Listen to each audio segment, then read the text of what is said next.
All right. Welcome everybody to the Brown Guys Gaming channel. Welcome. I hope you guys have had, a great time. Hope you guys have had a good weekend to get and to enjoy, whether at home, at home or with friends. And oh my goodness, I did not get that started.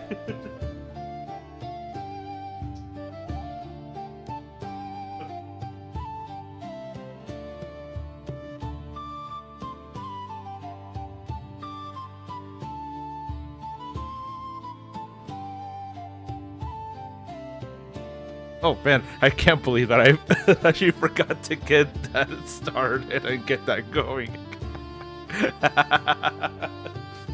Hey, that is the level of quality that you have come to expect here at the Brown Guys Gaming stream. It is quite marvelous, quite awesome, and yeah, about that, about that. So, welcome, and thank you for coming. Welcome Leo, welcome King Leonidas, and also Fluffy Planet. Welcome to all of you guys. I hope you guys have been having a good weekend. Have you been enjoying it? And it's been very fun and very fruitful. I can also say the same. It's been a very good weekend over here. I've really been enjoying it. About an hour ago, my wife and I got back from the dog park. Today was actually quite warm, actually. So, hang on a second. Yeah, it was actually quite warm today at the dog park, and quite warm today. And so we decided to take our dogs there, and apparently a lot of people out in the community also had the same idea. So a lot of our friends also ended up showing up, and yeah, it was awesome. It was awesome. Really enjoyed it out there. And our dogs got to see their friends that they haven't seen in oh man, like 2 months? Alright, yeah, around 2 months. Simply due to the weather getting colder and colder, but today it was just unusually warm, and well, when it's warm, enjoy it, take advantage of that opportunity, and go hang out at the dog park. So we're here just about ready to get started with some painting, and also have some of that fun time and fun adventures here on stream. So, shall we get started? I think it's about time. So let's go ahead and switch over to the other channel. To the other scene. So, looking up above here. This is and looking at the images that are displayed up to the side. This is a quite fun miniature that we are going to get to paint today. This is a copper dragonborn that I've been playing with on different Adventurers League style adventures for years now. I think the first time I played with him in any adventure was during when Curse of Strahd was released for the 5th edition. For 5th edition Dungeons and Dragons. And since then he's beaten that adventure, and also since then he's been able to partake in other adventures, go throughout the Forgotten Realms, and really he's really been a very fun character to have been able to play with. He is a copper dragonborn, sorcerer, and paladin, so he can be a powerhouse, and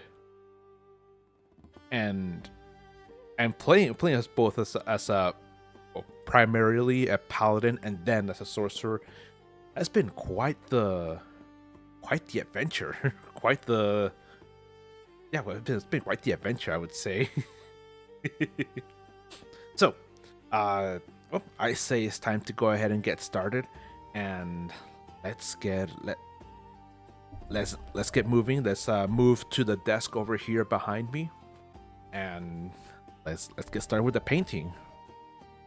Okay, let me now also turn off the the camera here, because you don't really need to see me, because once I turn around, all you guys are gonna see is just the back of this chair. All right, and then also let me mute my microphones as I go ahead and move the microphone to the other desk as well.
All right. Well, now we have the microphone put in place. We have everything ready to go here. So, for this character, as you can see on the left-hand side of the screen, you can see that those are images of what I used to create this Dragonborn character, and that with the Kit Bash program. This character is looking pretty detailed, and the main thing about him is that his armor is a shiny metallic black. So moving that to the side, move this device camera over here as well. We're gonna be using this this metallic sequin black for the body, and then since this is a Duergar made armor. It's Duergar are very famous for having, especially for their royalty, having black and red colors. So we're gonna be using a mix of this metallic bright red and this real red to accent the armor. So yeah, so that should be a very good beginning to this miniature.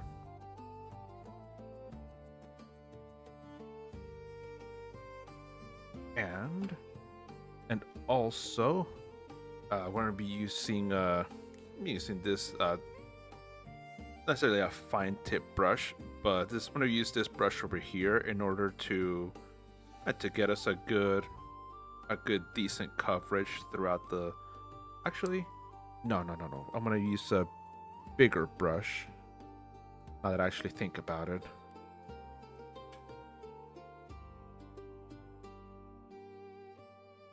Because that brush is, I think it's too small.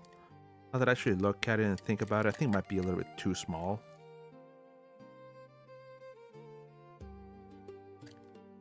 So, I think this one here might be a good one for that sequin black. And then I have other finer brushes that I can use in order when the turn arrives for the red accents on that armor. So let's go ahead and pour out some of that metallic paint onto the paint tray.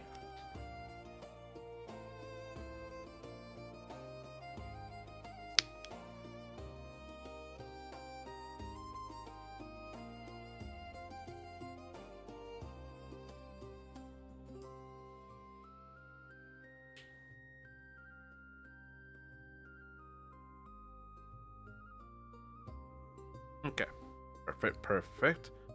And I actually don't know if we're gonna need to have one or two coats of paint in order to get a good uniform coverage, but uh, we'll see what happens. Okay. Okay. So let's go ahead and then get started here. Hang on, let me refocus the camera.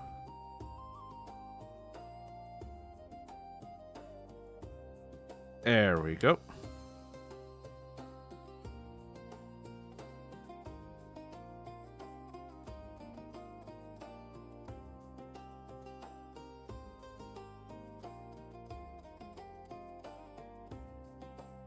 Yeah, because basically the entirety of this armor is mostly just black metal, black iron, black steel. I'm actually not sure exactly what alloy was used in this metal.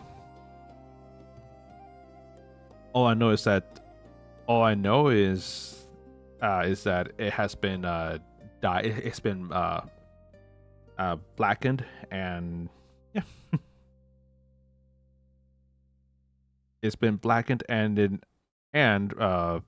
with some Duergar, especially the Duergar of the city of Gracklstugh in the book Out of the Abyss.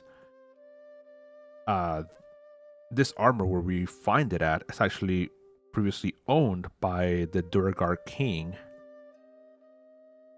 and his armor is this black metal accented with crimson red leather. So it's really, really, really beautiful. And sadly, in this Kit Bash site, there's no like real like dwarven designs for armor that available, so I just had to basically make do with what I could find and what I could try to recreate recreate as good as possible. Okay, let's turn that around again.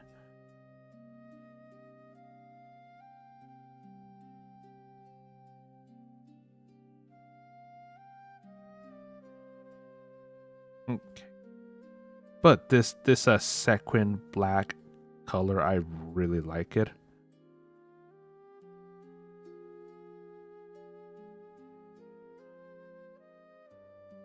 Okay. Or like that in those spots. I have to be careful. I also have to be careful to not let these two horns pierce the skin of my finger.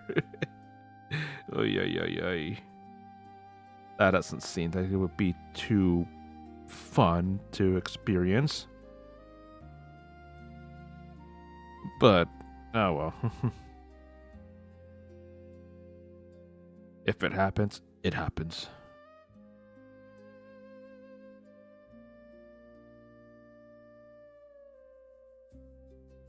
All right, and this with this hand. All right, and then now we can get moving to his legs. Yeah, to his waist, hips, and legs.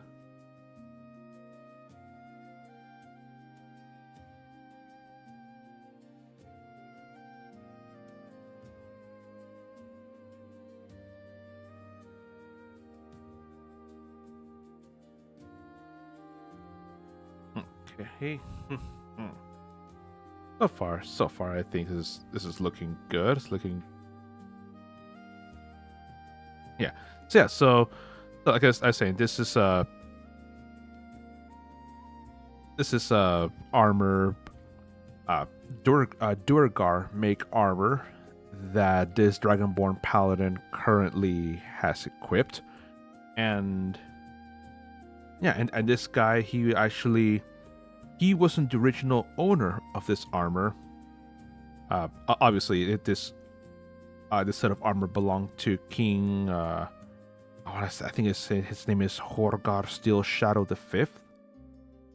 But what I actually meant to say is that the he actually traded a few items for he traded some magic items for this set of armor.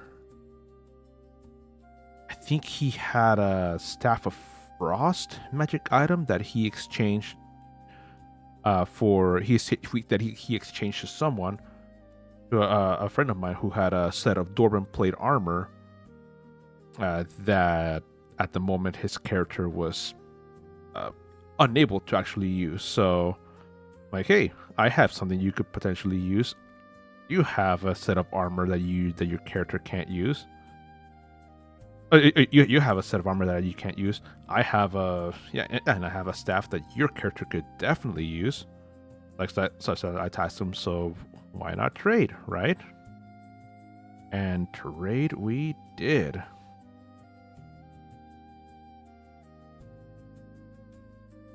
Okay. Yeah, and it was indeed it was a good trade, and because of that, this character actually he doesn't see a real need for a shield anymore, because yes, the set of Dwarven plate armor, it innately gives a +2 to armor class. So basically, this set of armor basically functions just as good as if he was wearing a set of plate armor with a shield. But also additionally, for a while, he also was using a shield to grant us some extra protection, especially as he would take the tank role whenever we went to missions or epics or dungeons. Yeah, this guy was primarily the tank for that.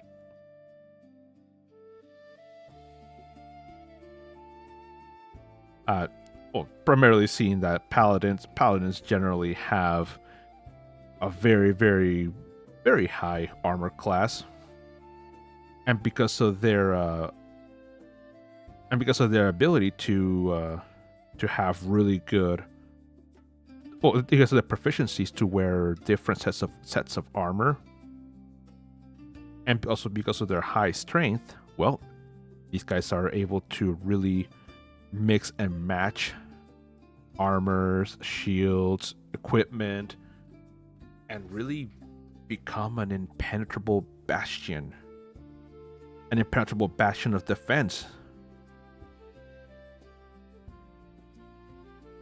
Yeah, and that's exactly what this guy became. Okay, so this black here is looking pretty good. I actually think that though this black is too shiny, but I'm actually debating whether if I should add this non-glossy color that is called Pavement. I'm wondering if I should also add this to him, because this guy's just too glossy. But we'll see.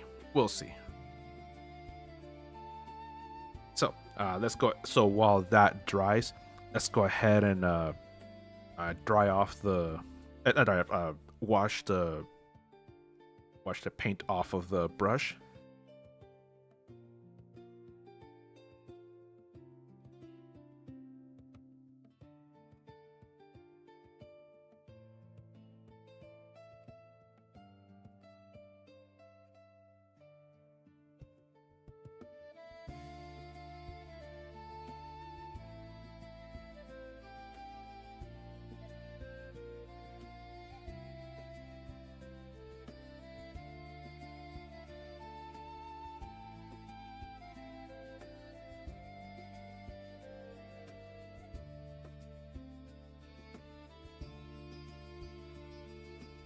Okay, all right. So we got that brush nicely wiped clean, washed, and now dried. So, um, what shall we? What shall? What shall we paint next? I think for that one, we'll pull out. Well, I'll pull out this brush, size 0 brush, and for that, I think we'll be painting part of his staff.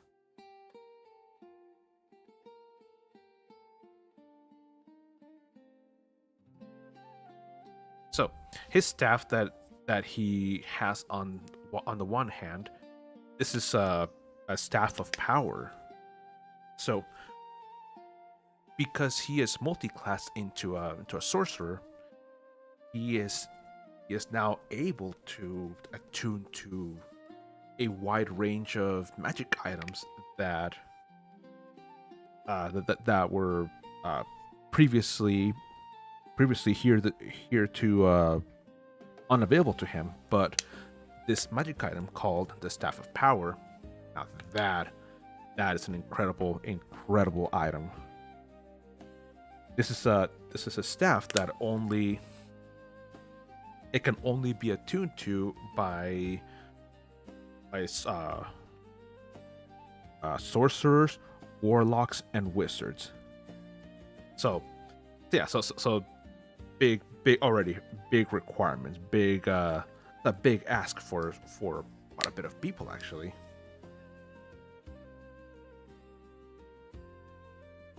And oh man, this paint is actually starting to dry off a little bit. It's getting too actually very thick. So I'm gonna get my get another paint from my paint tray.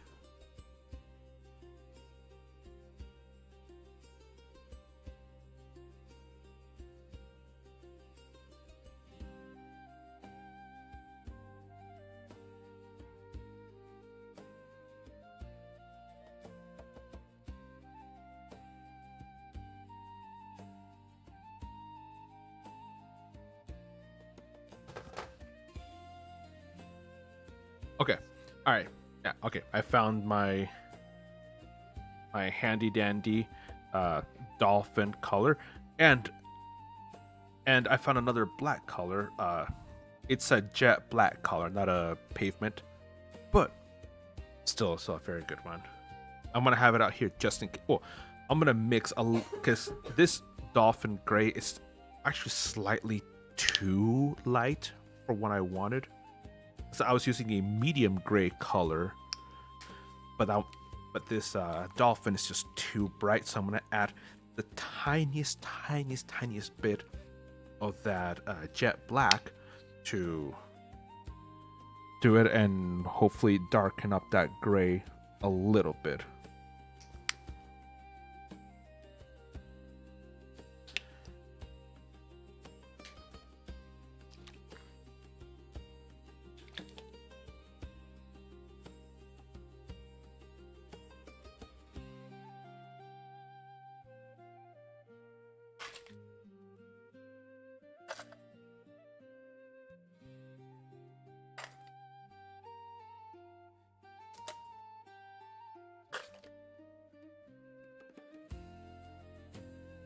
Okay. All right. So we have then, like I said, add just a tiny portion, because these black paints, they can go for quite a long way. So I think that's pretty good. Let me show you guys yeah, so that dollop of gray with that tiny dot of that jet black color. Oh, let's mix it all up and then let's see what result we get. So far it is looking good. It's looking good. I mean, it's very reminiscent of that that stone grade that I was looking of that medium grade that I was looking for, that I was wanting to use.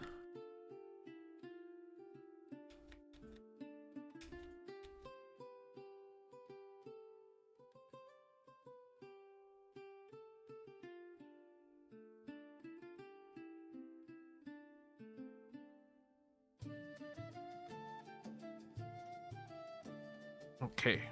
All right. Yep. Pretty good. Pretty good.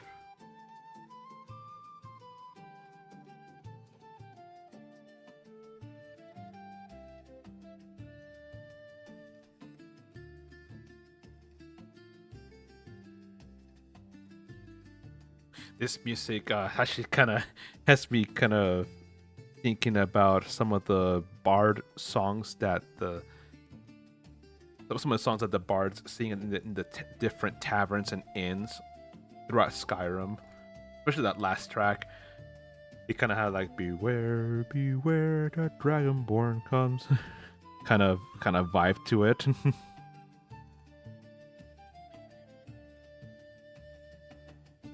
Okay, so that's that's really good, really good color right there.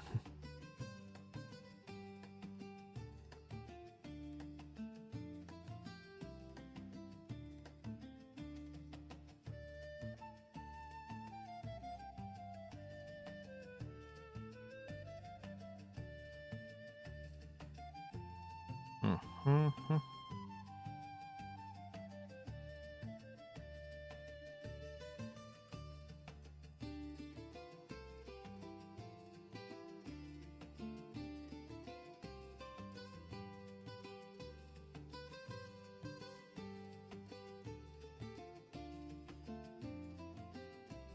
Okay, okay.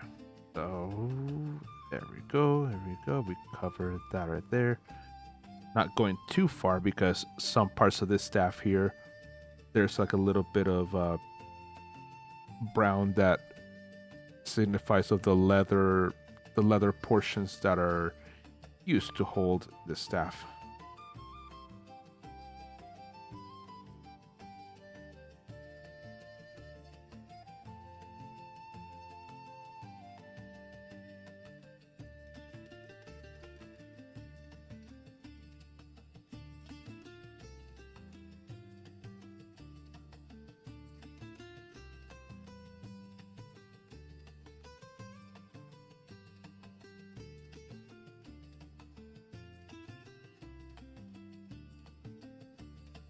And this staff that I have here, actually quite a very pretty one. In the Kit Bash site that I used to put it in here, is the Kit Bash site called it a jeweled or bejeweled staff. Which, looking at it, I'm like, yes, indeed. And as you guys can see, it has like a glowing like amethyst at the tips.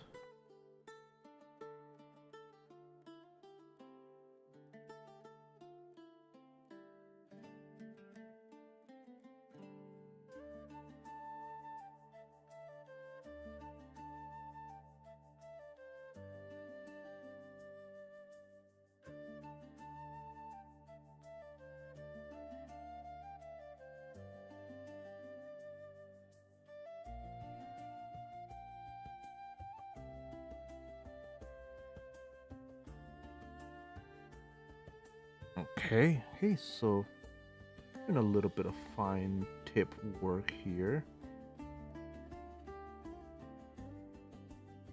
And yeah, and I'm just doing this now, mostly because I'm just waiting for this black black armor pieces just to finish drying.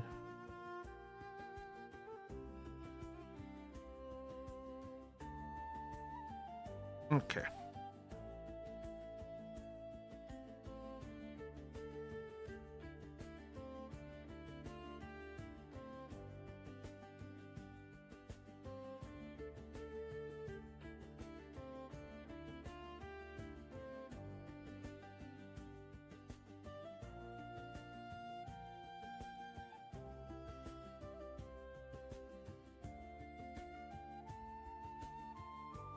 Okay, all right. My brush is washed and now beginning to dry. And right, and now I believe it's now time for round two on round two for the black armor. And like I said, so like I mentioned earlier, we're using this metallic sequin black color on the armor.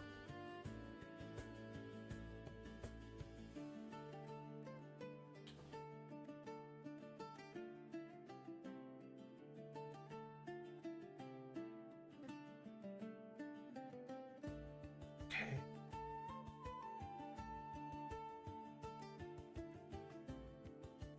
All right, and I believe the second layer then will be the defining, will be that thing that will then decide whether I keep it like this or if I add that jet black color, kind of make it not so glossy. But I think that me thinks that this is looking really, really good.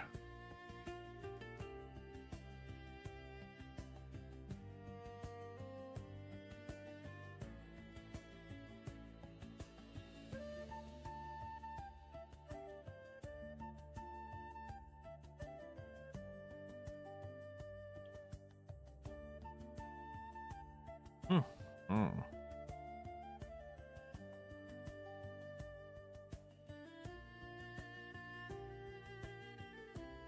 Yeah, look at this. I am very much amazed and just very, very happy and with how all this is turning out like.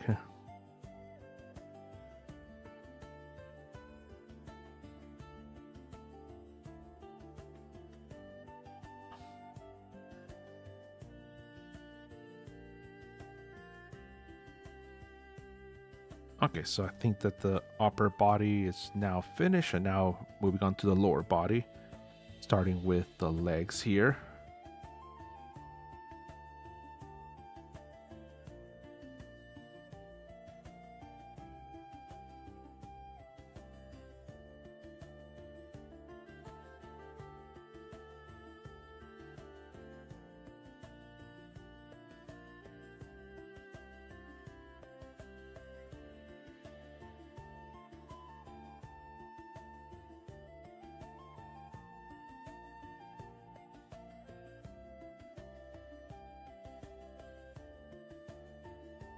Mm. Okay, and yeah, and so far so good. Yeah, you see this? You seen this as the how this layer is just really muting out that white, that the white primer that was underneath. It's now just taking care of those. It's not peeking out anymore.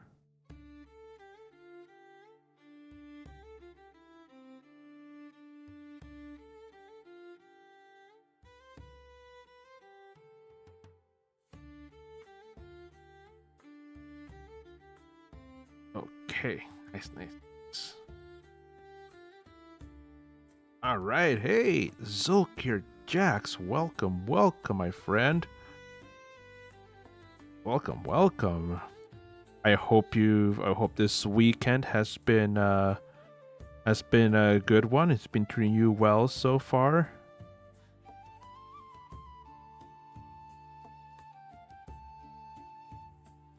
Because over here, it's been good. It's been quite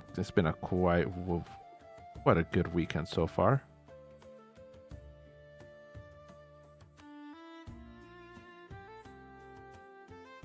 Happy weekend so far, so good. How about yourself? Yeah, like I said, it's been really good. I was able to, my wife and I were able to take advantage of this surprisingly warm weekend that we've had, and we were able to take out our dogs over to our local dog park, and it wasn't just us thinking about that, because once we got there, there were quite a few people. There were quite a few people in there, and the longer we stayed there, the more and more people came over, and yeah, it was great. We only left because our little Chihuahua, even though he had a good coat on, he was actually starting to shake and shiver, and we're like, okay, yeah, we think he's done. And then we also saw like, oh yeah, we also need to also get ready for stream. Nice. Oh, you also got your dog out to the park as well. Nice. Yeah, today was just really good. It was in the low 40s. So obviously, we made sure to get our dogs all covered up with their coats, and yeah.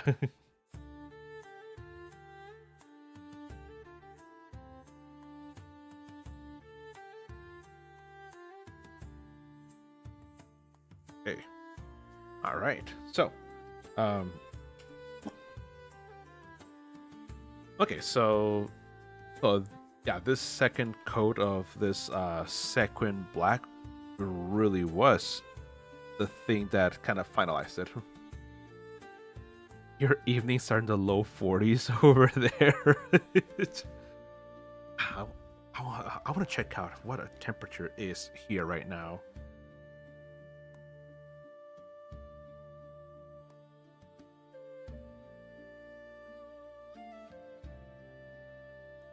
Okay. Oh, all right. Well, it's actually finally getting cold.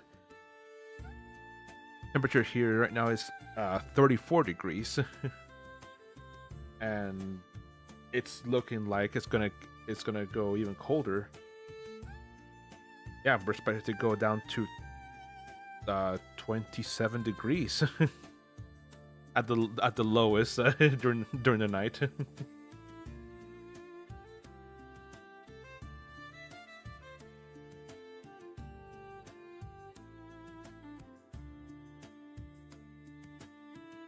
Okay, so yeah, I'm really liking how over here right now it's actually starting to get cold. It's been unusually cold in the last few in the last few weeks. Just unusually warm. In fact, I was talking to my parents on the phone just a few days ago, and my dad said that there's a church over close to where they live, and it's actually been so warm that church's that the tulips that are planted in that church building have actually started to sprout. And he also said that that the lawn, the front yard, the grass in their front yard actually started to grow again. It was very, very green. And he said that it's looking like he might actually have to pull out the lawnmower and actually cut the lawn because it's just getting so tall. Yeah. which is just absolutely wild to think about. Yeah, I'm okay with low 40s. Any colder and I'm a huge baby. Okay. Ah, no, I really like it cold. But any hotter than 75, and I'm like, nah. Like, how about no? How about no? Like Dr. Evil. How about no? Hmm. All right. Okay. So the 70 75 perfect. It is. It is.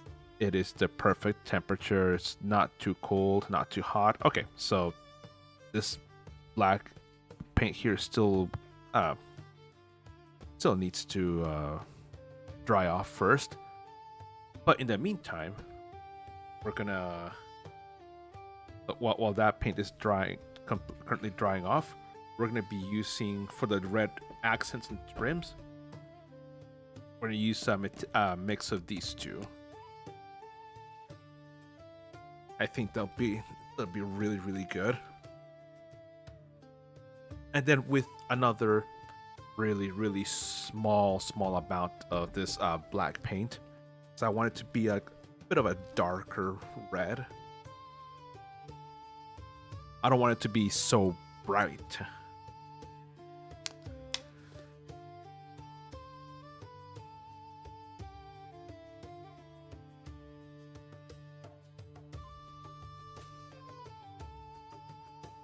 Yeah, 70 75, it is perfect. I remember living in Minnesota from 2009 to 2011, and around that time, just having to deal because I was thinking, okay, Minnesota, it's up north, it's gonna be cold. I remember getting there in May and then realizing just how hot it gets because Minnesota is so humid, being in such close proximity to the Great Lakes. Man, that summer I was dying of heat. I remember just feeling so miserable and asking my roommates like, why is it so hot? It's so hot in here. But then my friends told me, you're gonna regret those words once the winters arrive. And sure enough, winter arrived. Yeah, winter did arrive, and oh man, it was yeah. It was a wild one. Okay, all right, so far. Yeah, so I'm mixing up this paint. Clean off my stirring stick a little bit.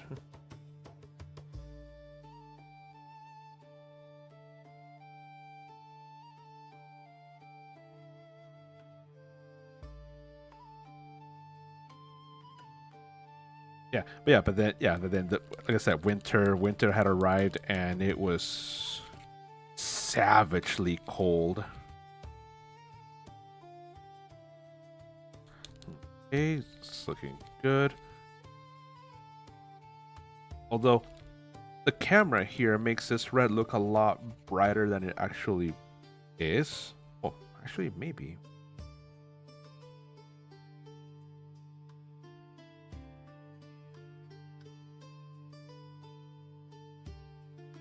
Okay, so go ahead and let's use a bit of a fine tip brush to start going some of the accents.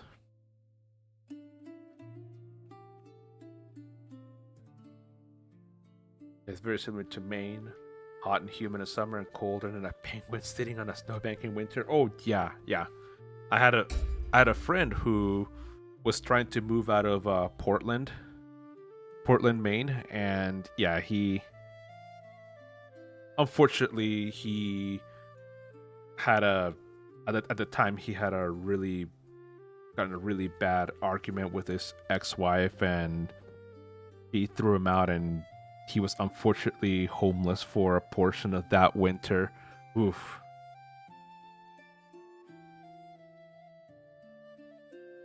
And at the time I was living in Utah, so there really wasn't anything I could do other than just moral support. But yeah, I could imagine just how cold things could get out there.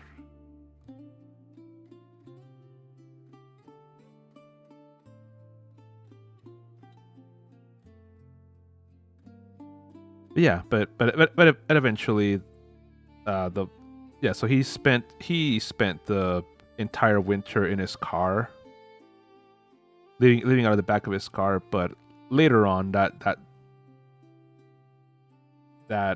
following spring, he was able to get some living arrangements settled. And yeah, but I remember just yeah, just hearing his stories of how it got getting so badly.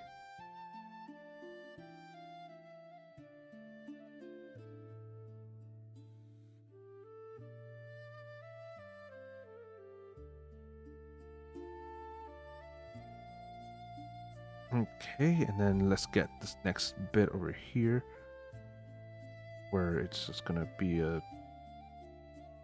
kind of a small triangular piece here from the pauldron. All right, nice, nice, nice.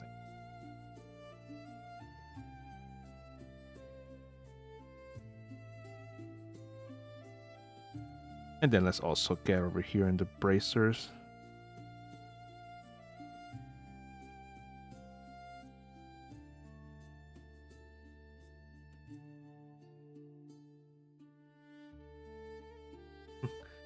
When the wind comes off the ocean, Portland, Maine can be brutal. Yeah, yeah. He said the exact same thing. Just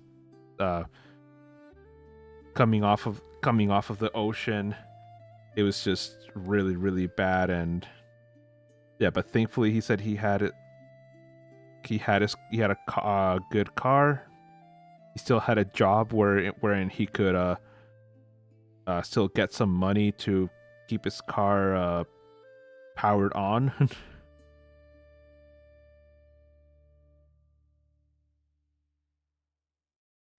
Yeah, but it's like, yeah, never again will I live like that in that type of situation again.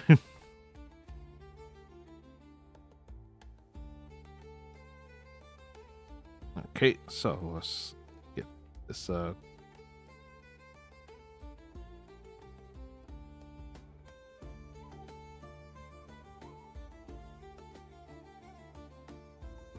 Oh yeah. Oh, hey, Zulkir Jax. So earlier in the week, my wife, my mother-in-law, and I, we were watching a TV show that we actually really, really enjoy. And and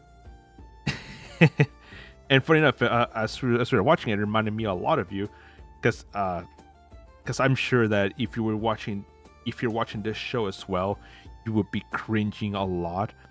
I'm sure you've heard of it. It's called The Worst Cooks in America. And this new season of that show, it was like a celebrity edition. They have those every once in a while where older celebrities or celebrities that like yes. So yeah. So as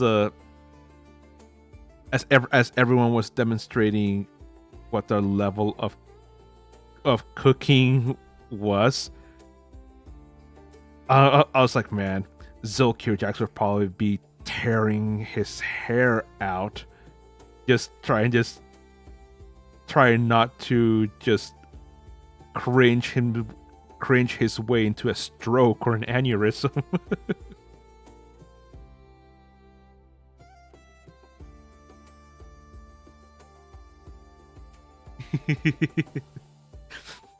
I remember this one guy. No, it was this one lady, a former actress from the show Seventh Heaven.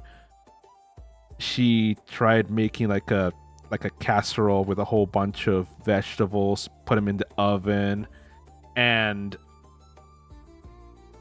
uh, and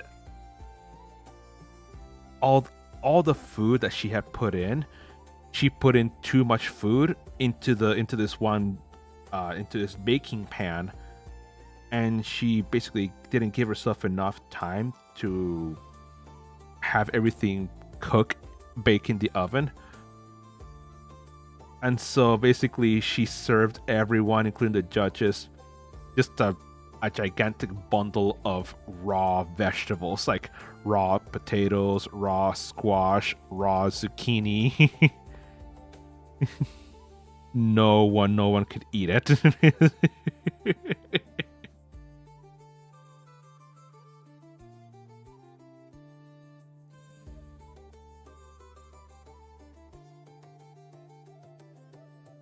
So yeah, so it was really funny, and as the show progressed, I'm like, man, I wonder what Zolkir Jax would think about all of this.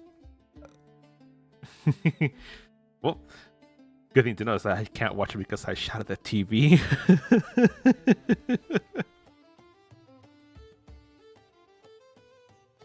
Probably your wife's like, I hear shouting. Oh wait, never mind. It's just Jax shouting at the TV again.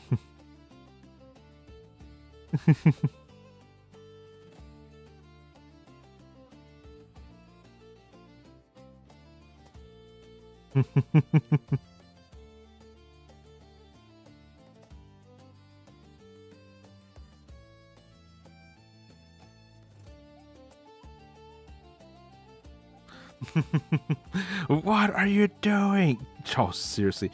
And one thing though is that my wife and I actually learned quite a bit from watching that show. We've learned like we both learned how to actually begin cutting an onion, and we've actually learned a few good cutting techniques out of that show, as we also just laugh and just can't seem to fathom just how some people manage to really come up with, let's say, creative cooking techniques. Like this one person was trying to, like, on one season, this lady was trying to cut through cut through a sweet potato, a raw sweet potato, and so she grabbed a giant butcher's knife, and she was struggling with forcing that knife into the to cut the sweet potato. So she grabbed that meat tenderizer and started pounding on the knife to get it to pass through.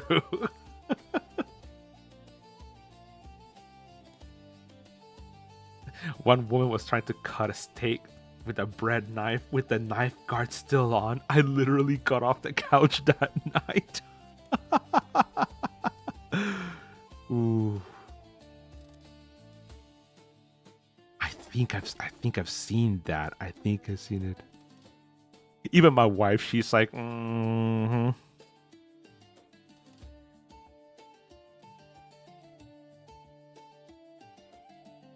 Yeah. By the way, Zolkir Jax, he worked for decades as a professional chef. So yeah. And Jack's like, I remember that sweet potato one. I got off the couch that night too.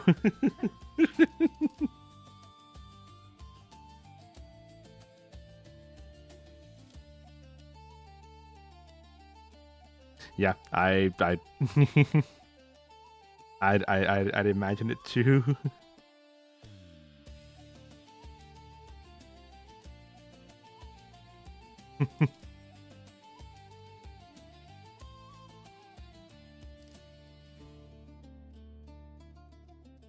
Sometimes I just have to walk out of the room. Oh,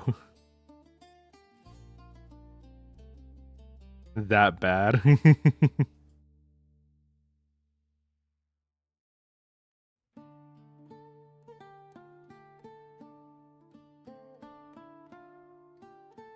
Hey, come on. One.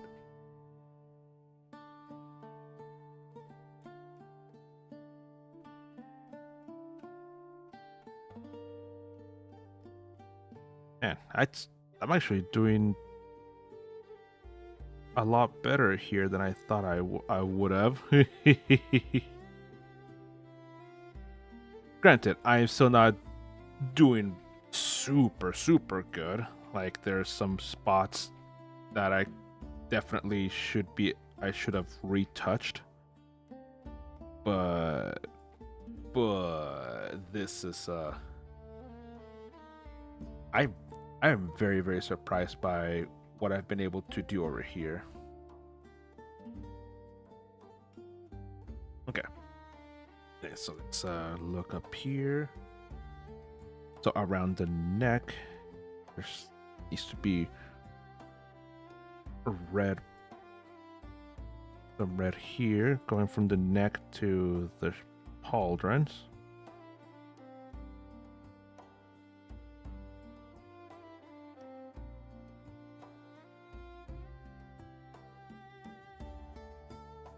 There's also some more red that's actually supposed to go behind the pauldrons here.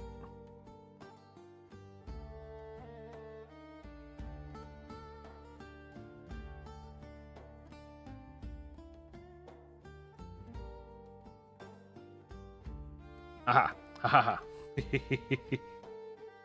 And then the other side.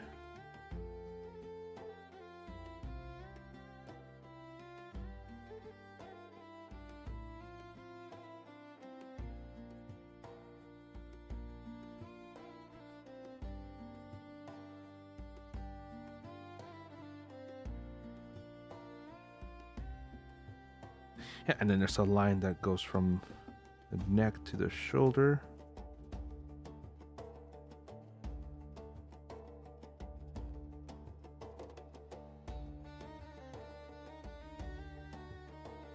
I like this this music playing right now.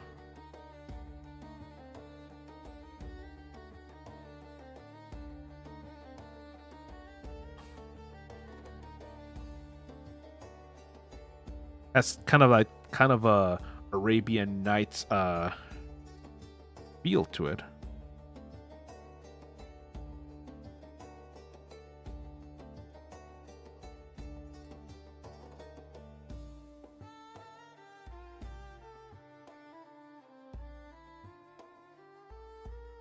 As a chef, I always wanted to teach, and mistakes were learning opportunities. But for some of those people on that show, you have to double down and teach more. Oh man. And for some are like, yeah, I'm not sure if I can do anything. I'm not a miracle worker.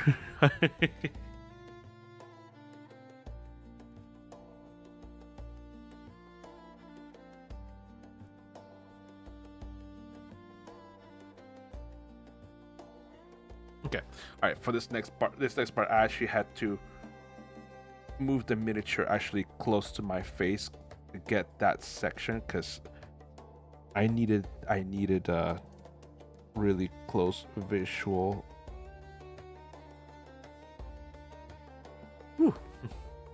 It's like if I couldn't teach someone, then I can't. If I couldn't teach someone, then I can't perform miracles.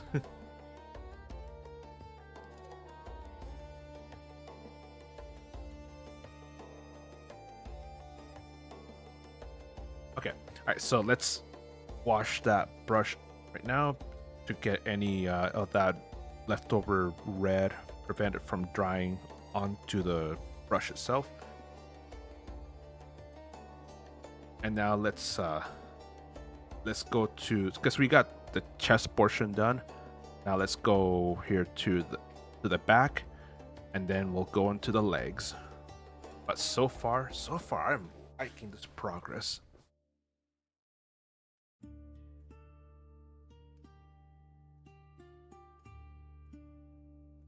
Okay, so looks like we have these angles here.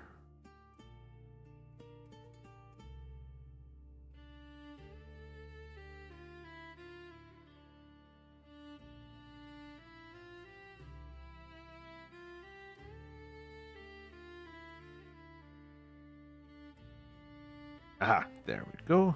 And then on this other side here.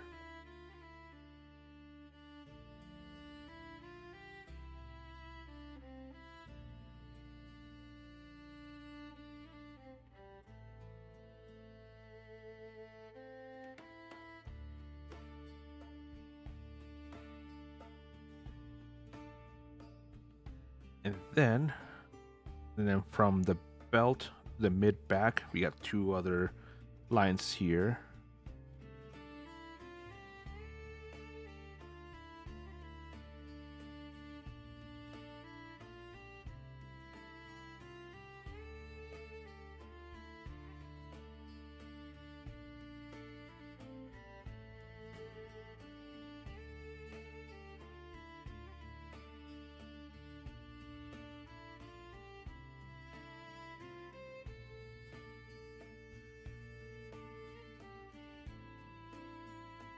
Okay. Oh, and then I'll add this line here to kind of add a boundary here.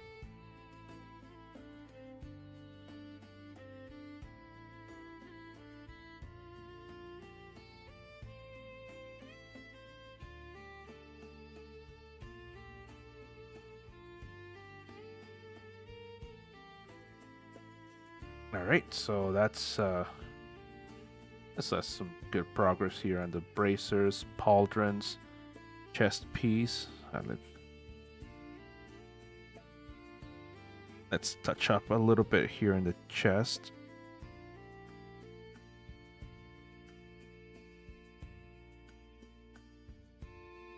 And then the other side of the chest here. Let's get this.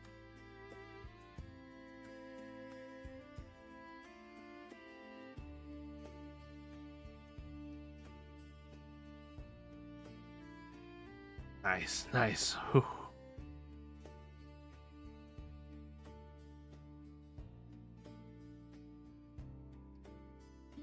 Yep, and then over here, the pauldron, the other bracer, and the back. Ooh, wait.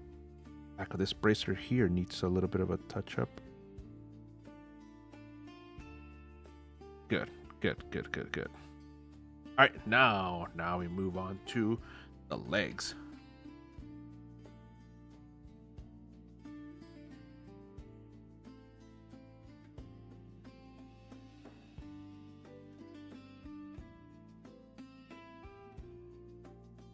Oh.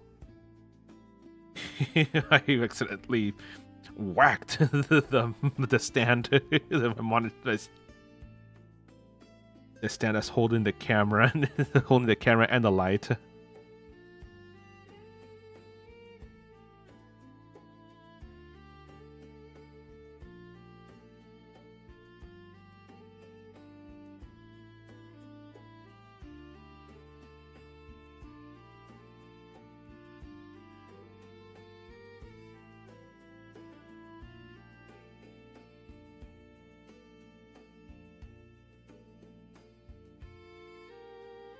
Okay, and then this goes all the way back here.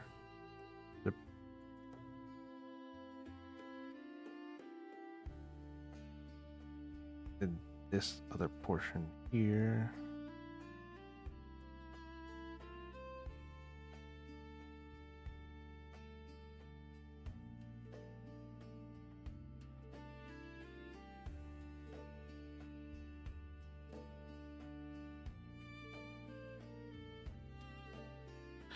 Oof.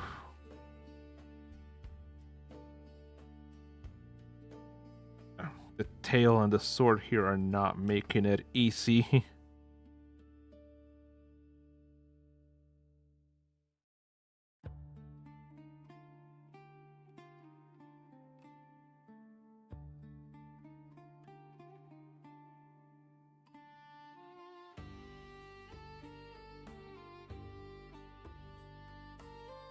Ooh, got it. Okay. Alright. So far this Dragonborn Paladin is looking really good. Let's go down further into the shin over here. This area there still needs to have its own red this red accent to it. And it should be much easier to reach because there's no sword or There's no sword or staff basically blocking my way. It's mostly here at the front.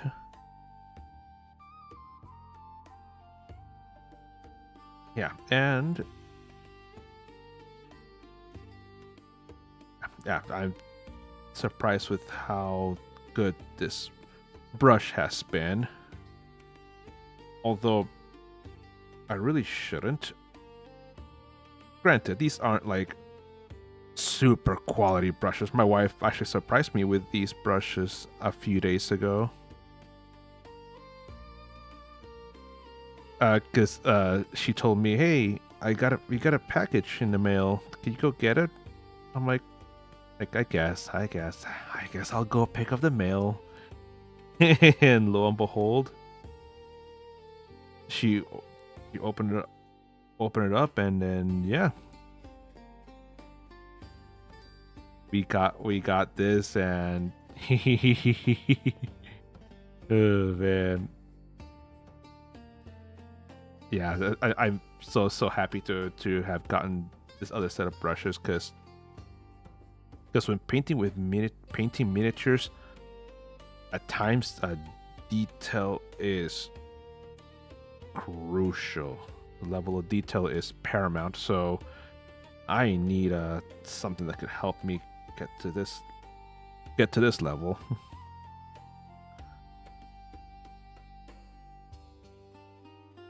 Yeah, and yeah, so yeah, and still I still like to use cheaper brushes, because I'm not a professional. I'm yeah. So yeah, I like using cheaper brushes, because to me it shows that I can do a lot of great things. I can do a lot of these great things, great detail work, even without an actual nice dedicated brush. So,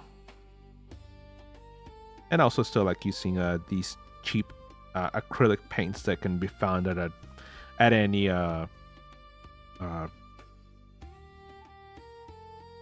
at any grocery store, basically Walmart, Fred Meyer here in any Walmart or Kroger, right here in the area, or for people in the UK like Tesco. Hey, Sarah, welcome. My carer loves to bother me. She thinks I need human interaction. That's actually quite nice of your carer to do that, because human interaction is always very good to have. At least it's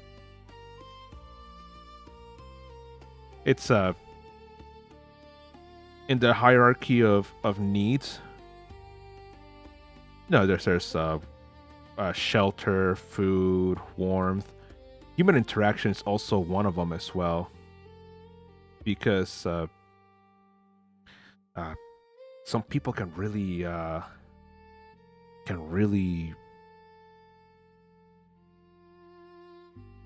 suffer with no human interaction. Like personally, I know I would. I tend to be a very outgoing, very extroverted type of person. So throughout the pandemic of 2020, even although I fully recognize the need for sheltering, need for quarantining, I I did that. I did that without any complaint or anything like that. But yeah, but it was very hard for me to be away from so many from group gatherings and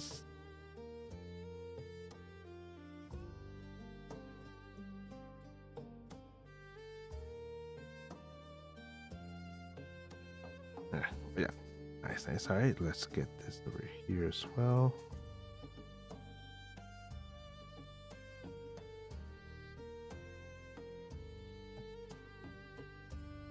Right, let's paint that inside.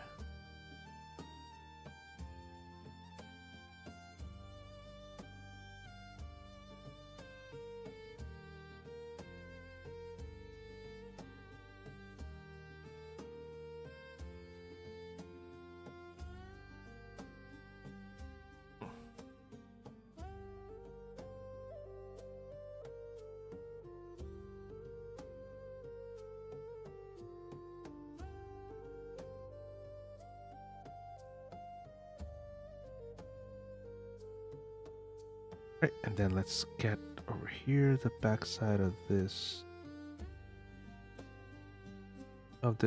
guard over here in the thigh.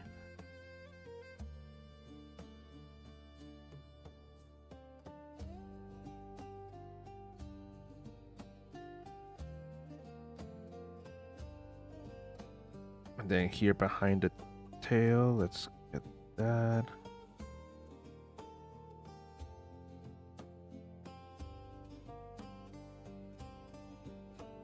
Aha! Oh man, I was able to get those leg guards as well.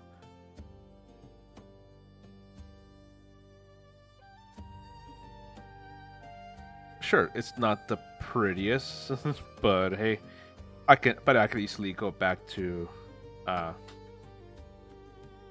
uh I can go back with the paint with the black color to touch up any places where that need to be touched up. All right. All right, so let's wash the brush again.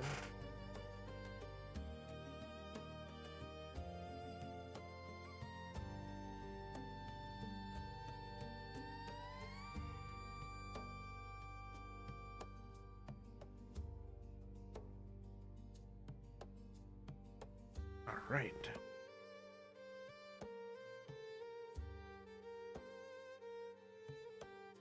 Okay. Oh, but you can't sketch through the streams. Oh, okay. Yeah, that also makes sense.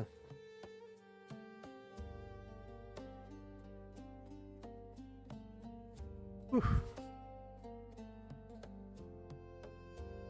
Okay, so yeah, so this miniature is looking quite absolutely incredible and stunning. Okay, so now that we've finished for now with the black and red, let's go ahead and move on to doing the belt here. Let's get that brown color for the belt.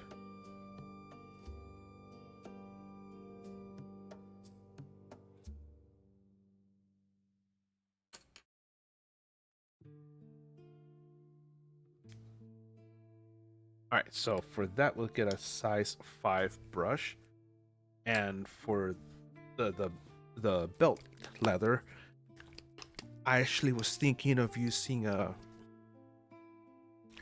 this color called chocolate bar.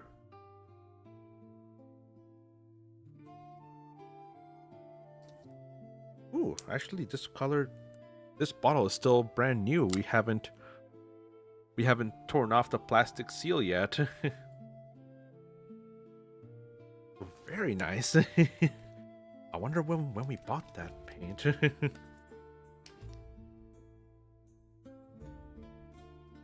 Okay, let's put up a small bit here.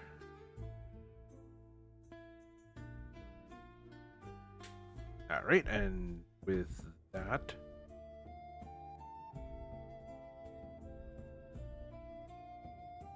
here, then we'll go ahead and get some of that, and let's start painting the belt.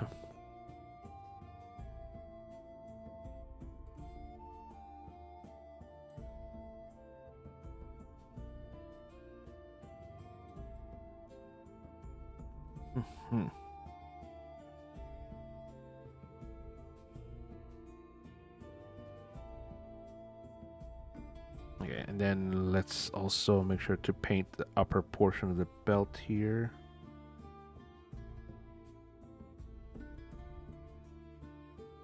Get all sides evenly.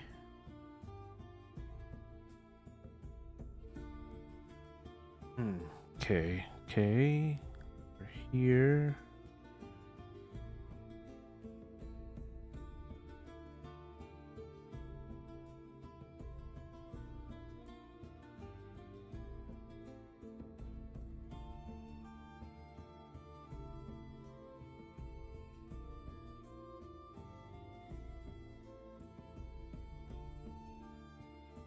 Oh, right. And then there's a pouch over here next to his tail. A leather pouch on his belt.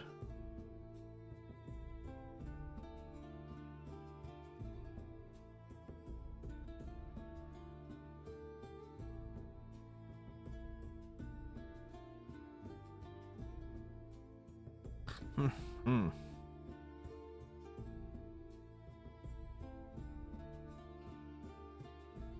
And then we'll get this section here.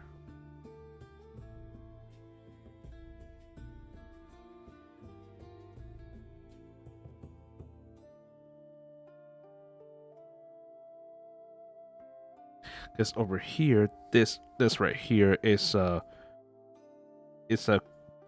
another belt pouch that is for holding bottles like potions of healing or potions of whatever utilitarian potions your character might have, like maybe it's a potion of climbing, a potion of speed, potion of healing, a potion of invisibility.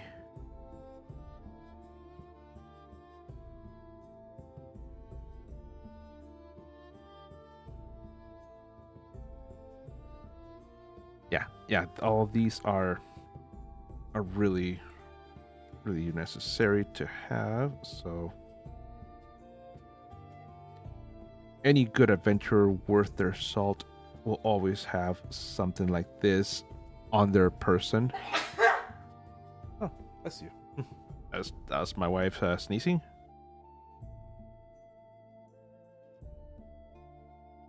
She's actually a very loud sneezer, so there's times in which I'm like standing like right at the other side of the house, and I can just hear her go, "Achoo!" And whew, the dogs and I were like, "Is she okay? Is she okay?"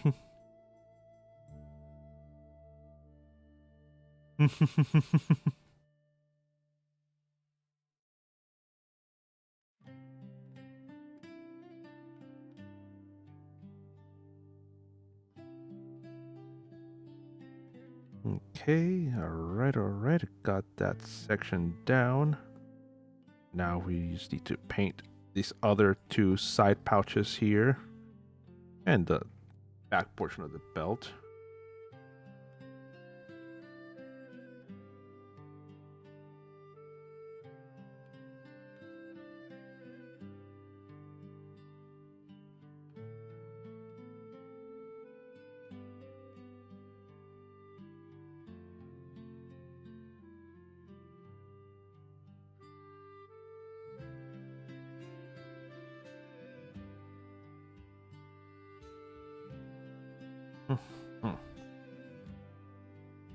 Okay. Then we continue moving on here with these pouches.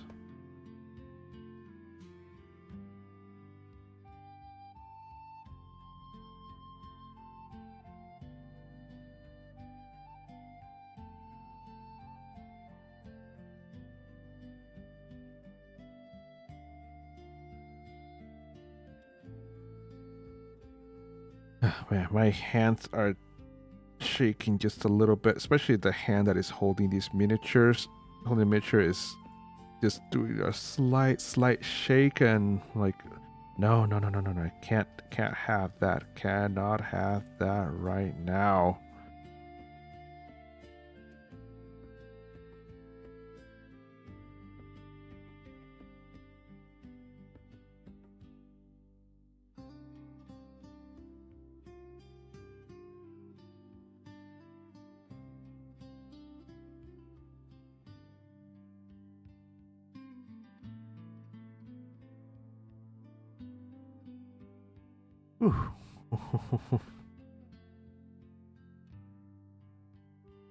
Okay, so far so good.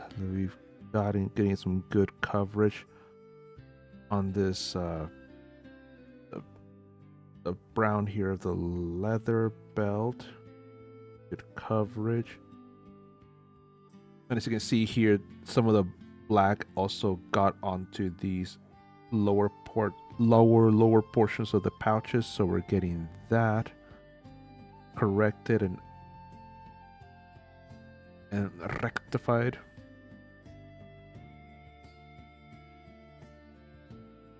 Now we just need to get a good view on the top here of the top of these pouches. My friend in Canada is obsessed with chocolate. Say hi to him. Gosh, just shout out to him. Okay, well, yeah, shout out to your friend who is obsessed with chocolate. I am also very obsessed with chocolate. And that actually reminds you of a interaction I had some months ago. My wife and I, we were sitting down, and and uh, and next to us was a young mother with her baby, and the baby, well, as babies do, sorry, it was starting to get a little bit fussy. Was he just wanted to make his feelings known to everyone, and well, as babies do, they cry. So, which nothing wrong with that. And so, but after, so when the mom took him out of his little carrier and put the little baby in her arms, he just started looking at me like he just his eyes were just fixated on me, and this baby had the cutest, brightest blue eyes that I've ever seen. But he was just fixated on me, just looking at me. And the mom goes like, okay, sweetie, it's like, don't make him uncomfortable. It looks. She was trying to get her baby to look somewhere else and not make me uncomfortable. But I didn't mind. And so I started making faces at the baby, and he would laugh and chuckle a little bit. And so I told my wife, like, of course he's looking. He's looking at a man made of chocolate. And the mom was just trying very hard not to laugh out loud at that at what I just said. My wife also was trying so hard not to laugh at me saying the most ridiculous thing. This boy, it can't help it. He's looking at a man made of chocolate.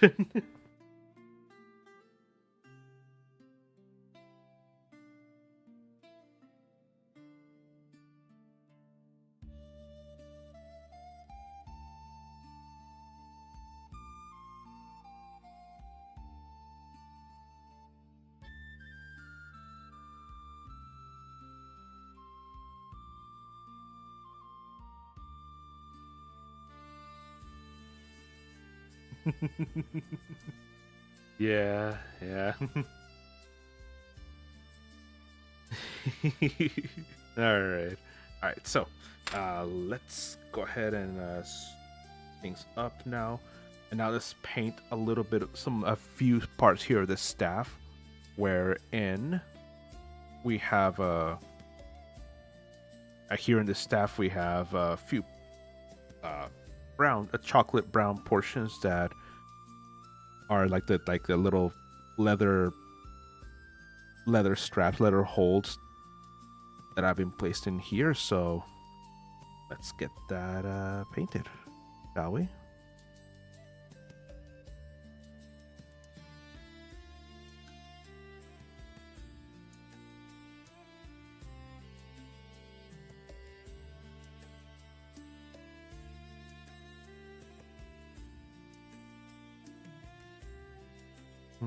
Okay.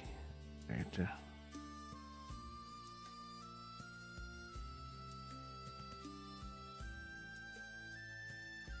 Right.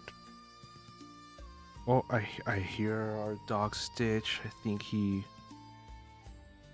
might need a little bit of help with this blanket. finish this section here, and then I'll go. All right.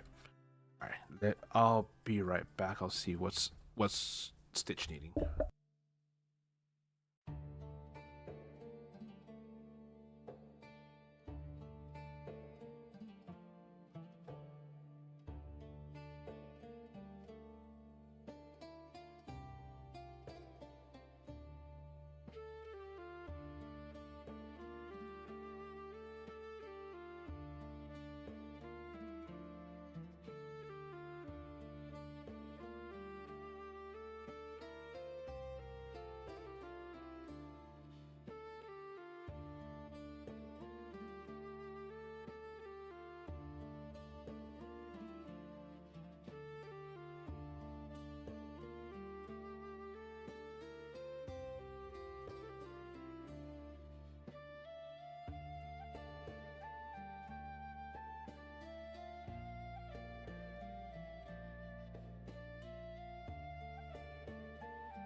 All right. I'm back. I'm back, and yeah, just Stitch. He was off of.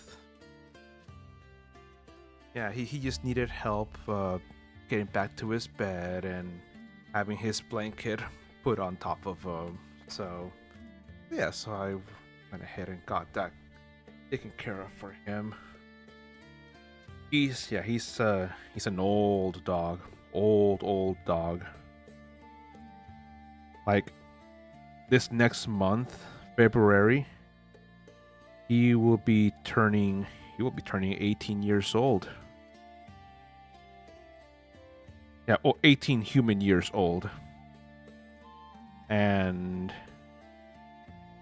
it's he's a dachshund, and yeah, he's been a surprise as to how long he's managed to live for, especially considering the fact that he has Addison's disease. So for for some years, so like during 2022, 2023, it, it was a bit of a touch and go with him. My wife and I, we really weren't expecting him to survive those 2 years. We were expecting like, okay, and any day now he's gonna go, but he he stuck out. He surprised us with how hardy and how resilient he is, and so he survived those years. And of course, we we still did all the best that we could for him. We exercised with him. We gave him really good quality food and stuff. And but he, like, this last year, 2025, probably had been 2025 probably had been his basically his best year in quite a while, because this is when he was Like this last year was when he was just most active, the most energetic in a long time. Like we don't know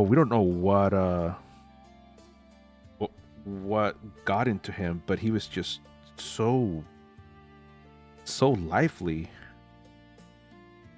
And right now again he started to slow down once again. And it's actually to the point that we're thinking it his time has most likely arrived.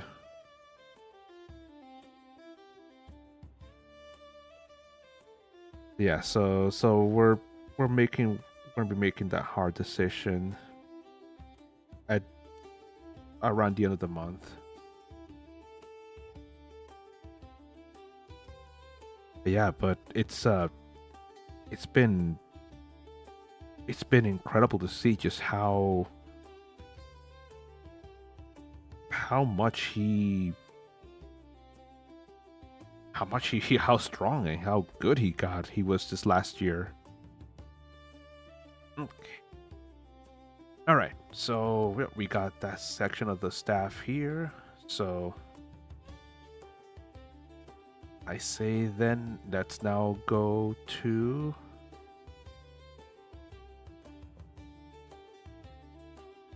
let's see. Next up. Oh, let's actually touch up any other portions here of the belt. And we see down here there's a portion that needs to be touched up a little bit.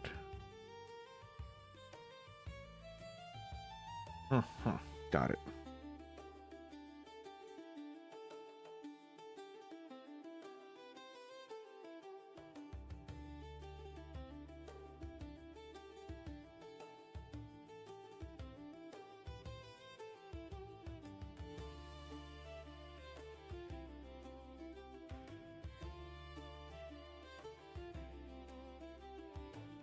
Oop, oop, there's a tiny little speck of white right there.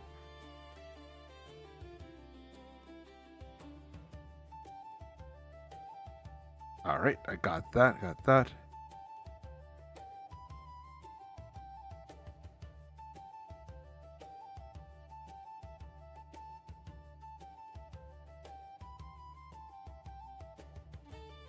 Okay, and then once that dries off, this top of this portion, top of this like bottle section, I'm gonna be printing it with some like red to signify this is like a potion of healing. Like some, I'm thinking some bright red.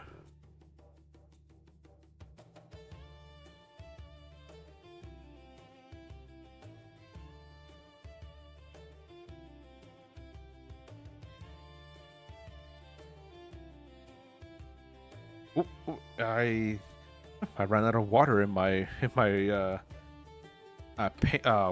brush painter, so I will be right back while I refill that thing.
All right. All right. I am back. And yeah, we have a little contraption that we use to wash our brushes, and always gives us like clean, fresh water to wash our brushes with. And the little water tank that it comes with, it actually had completely run out of water. So it's like, yeah, it's time to go and refill it, empty the dirty water reservoir. All right, and so it's back to the painting. So let's get back to the painting scene, and here we go. So all this should now be nice and dried. So uh actually, let's let's paint some of the metal around here.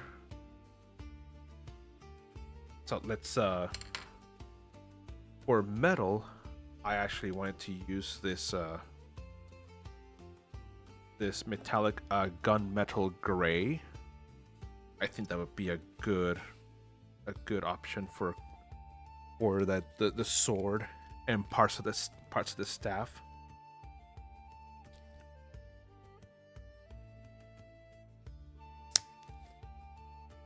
And okay, so let's put in put a little bit here. Yeah, I like how that nice, good dark gray to it.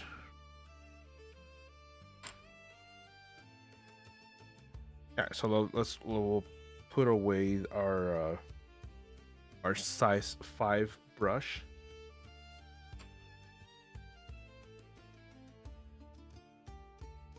And I think not a size 3, but I think a size 0 brush will be good for that section.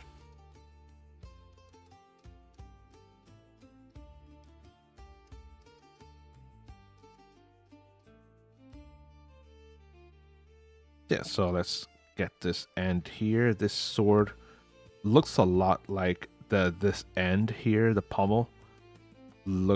Is shaped very closely to resemble Andril.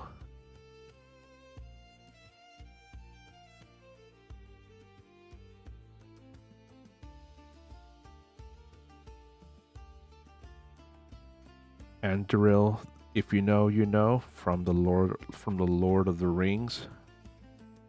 The sword that Aragorn was given, having been reforged by the master elven smiths. In the books, this sword was given to Aragorn very early on. In the movies though, the sword was given to him on the third movie, The Return of the King. Just before he went through the paths of the dead. That brown art guy, but the shards.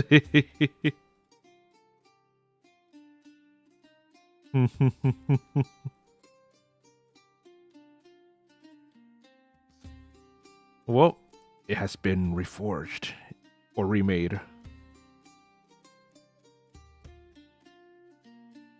Fight for me, and I will hold your oath complete. What say you? What say you? As I forget what the guy's name is, the ghostly dude who. You love Lord of the Rings? Oh, I do too. I do too. I love the Lord of the Rings so much that I credit these movies with my knowledge of English. I credit the movies and the books for my knowledge of English.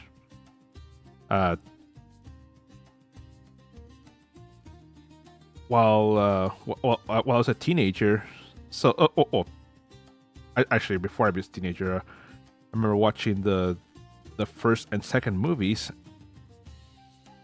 watching them in the theaters, and then much to my surprise, I remember finding out that these movies were actually based off books. I'm like, wait, really? Really? And so I remember I was on a camping trip with some of my fellow Boy Scouts, and also for a little bit of context, we had a public library that nearby that unfortunately the fire alarm system was triggered, and water from the fire suppression system fell, and it ruined probably about 2/3 of the books that were in there. And so one of our scout leaders, he was given a large collection of those ruined books, and it's like, well, it was basically tasked to get rid of them, because nothing in there was really salvageable from those books in the library.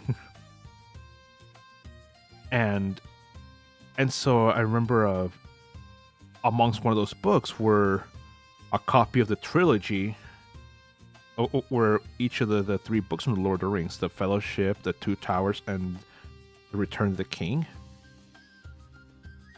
And so, and they were in okayish enough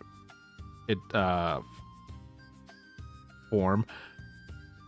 Like, unfortunately, the covers, the front and back covers of the books weren't there anymore. And a lot of like the index and a lot of like the introduction, the title, a lot of that stuff was missing. But it was still those books. And so I asked my scout leader, could I keep them? And he's like, yeah, sure. So I kept them with me on that camping trip, and then when I got home, I voraciously read all three books. Granted, my mom helped me to not only clean but also disinfect those books as well, because she was scared that I was going to breathe in a lot of mold, which rightfully so. My mom, it was a good concern for her, that she had, that she didn't want me breathing in any mold. And so once we got those books disinfected and cleaned and in good reading order, yeah, I read those books. And granted, at that time, I still knew English, but I wasn't as proficient in English as I am now. So I asked my parents for a English to Spanish dictionary and a thesaurus as well. So yeah, so my parents got me those, and after about a year and a half-ish, I finally was able to understand, and I finally finished all three books. and so after those having read those three books, and after also having read a few other very special books to me, those books were instrumental in me not only learning English, but also learning how to speak English well, and how to have a large vocabulary to draw upon.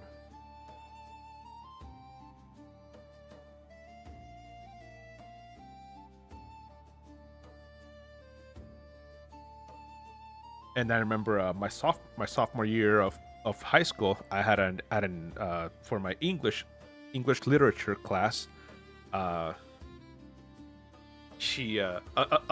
teacher, she assigned us basically to study a book, and do a report on it. So I obviously chose the Lord of the Rings, and which gave me the perfect excuse to read them again. Oh, yeah, it was the King of the Dead. Uh, whom, whom do you serve? Saruman. Yeah, yep. And Warlock Apollo, you are correct. That is a very wrong series. Did I ask for a Megasaurus? No, no. Sorry, that's just me. Yeah, no. Uh,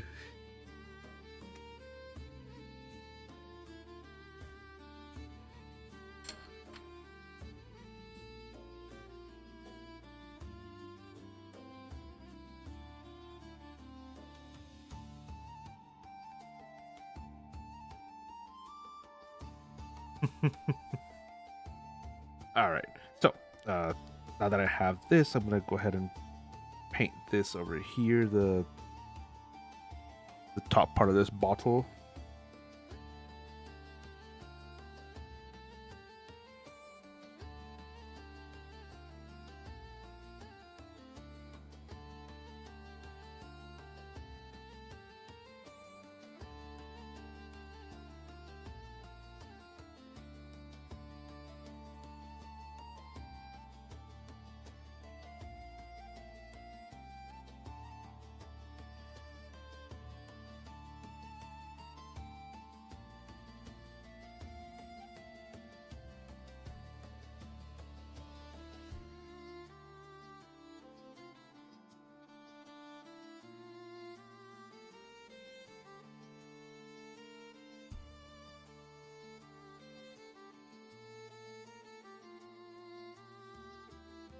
Okay, good.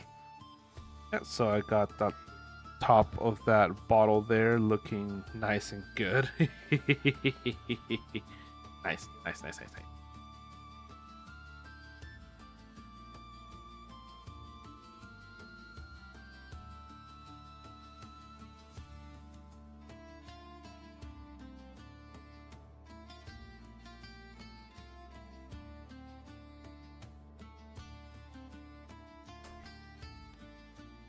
Yeah, for the top of that potion of healing, I just used my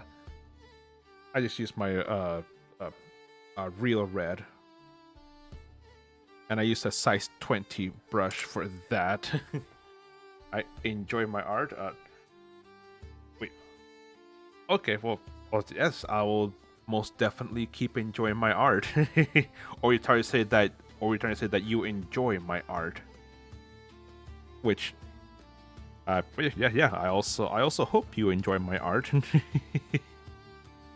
Okay, next up. Oh yeah, more of the gunmetal gray, because that one was also supposed to go up here.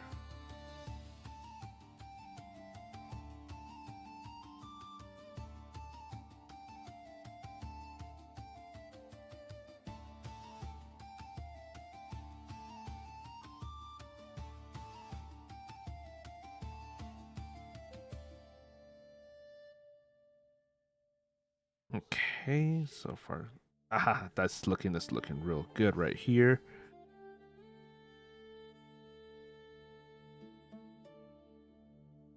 I was also gonna ask, you should get your Shrek to also come and join me here on this on stream. That way, he and I could potentially make fun of you. You know, not behind your back, but just make fun of you right to your face. You know, because you so enjoy to tease me and make fun of me. So I gotta have some payback and gotta have your Shrek just put you in your place. Hey.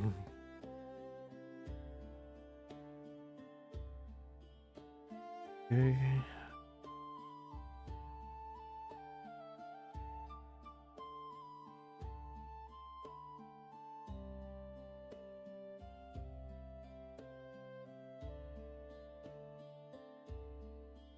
All right. Because right now, what I'm see over here, what I'm painting is is a metal brace that is holding it's basically combining the staff, the stone of the staff, to this large gem over here. And then there's also that here on the other side.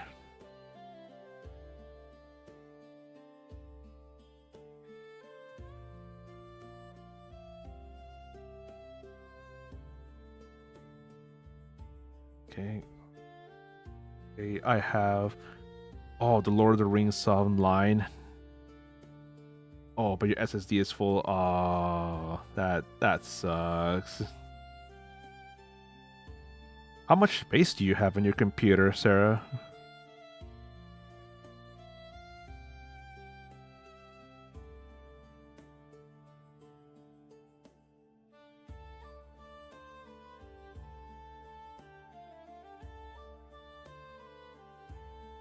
Because my wife is also struggling with the same issue about just a few months ago. Because my wife's computer only has 1 terabyte, and only 1 terabyte, and so she got to the point where she was actually having to pick and choose which games she had on her computer, and because she didn't want to go through like the process of installing, basically uninstalling, and then when she went to play the game again, go through the process of reinstalling and doing all that.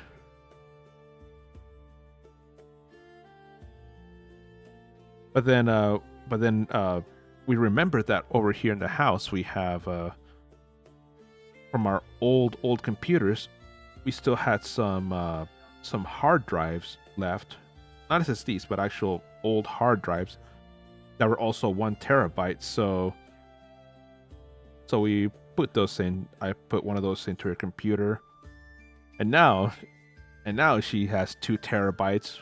Of course, 1 terabyte being a hard drive, 1 terabyte being an SSD. Yeah, but she's happy now that she's able to enjoy her games and enjoy all her stuff, her content in her computer, without having to make any compromises.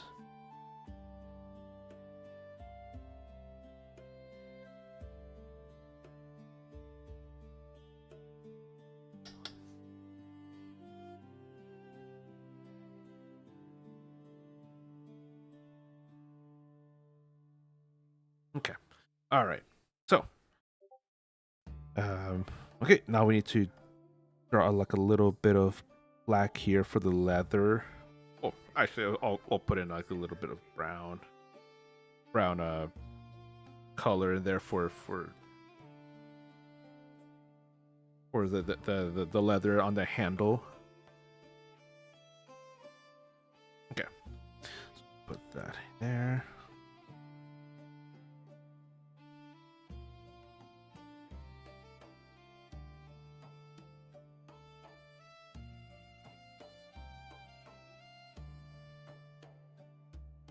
Okay. Oh, you have 98.3 gigabytes left. Okay, so that's an acceptable, okay-ish amount of space. But yeah, but I get what you mean.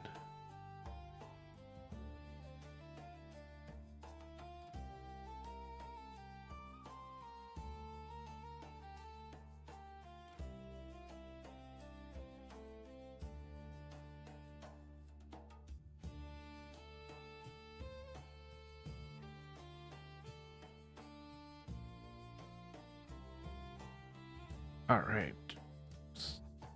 Good.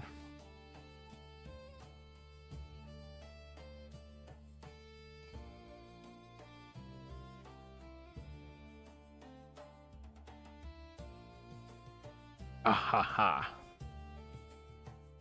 All right. Nice. Okay. now we have next we have I want to paint the two jewels, the jewels on both ends of this staff, and then after that, we'll be all we need to do is just paint uh the skin tone.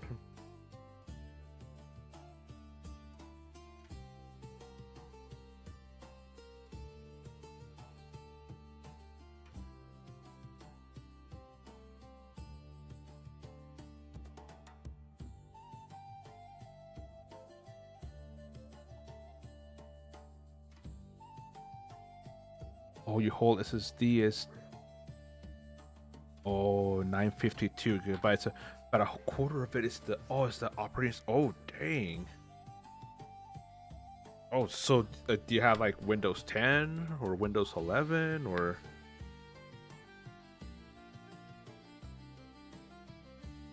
do you have like a custom like some Linux? Oh, Windows 11. Oh, okay. That sucks.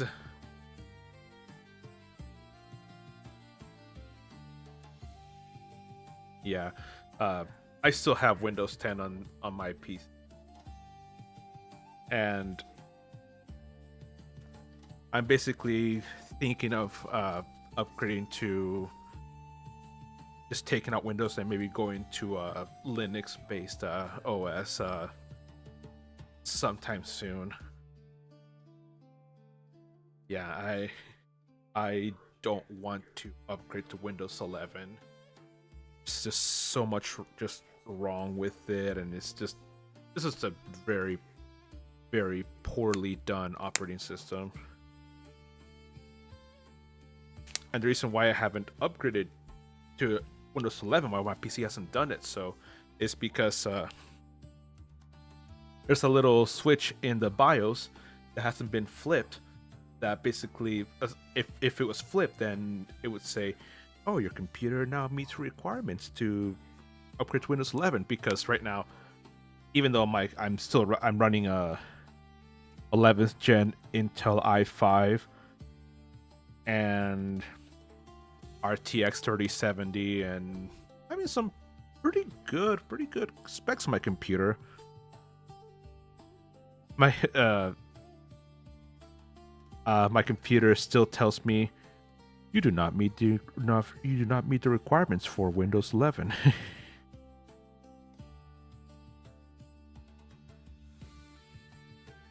So I'm just I'm like, yay! I'm glad that my computer still says that I don't meet the requirements for Windows 11.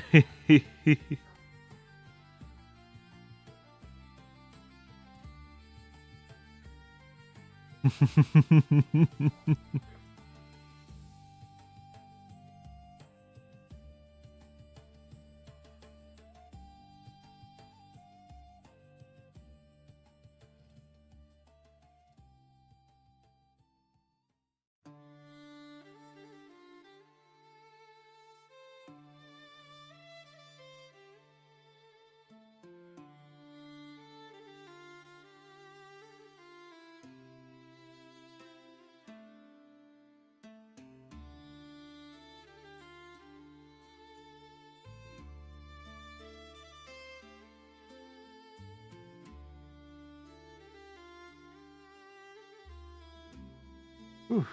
Yeah.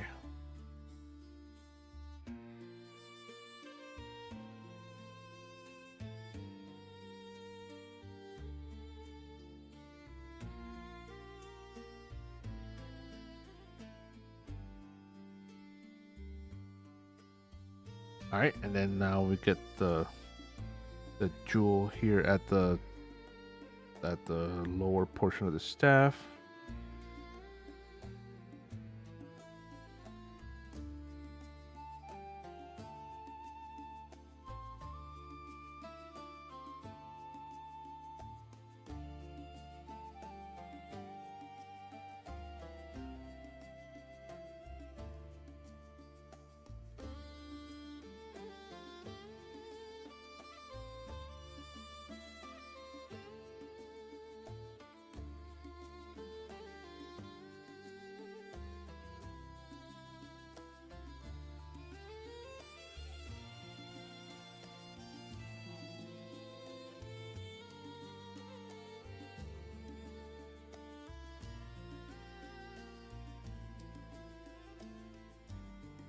Okay, very very nice, very nice. Aha, aha ha. My laptop is quite specs, but games nowadays are over 100. Yeah. Oh yeah, yeah, yeah. Yeah, I was totally aware of that. Games being over 100 GB. Yeah. Oh yeah.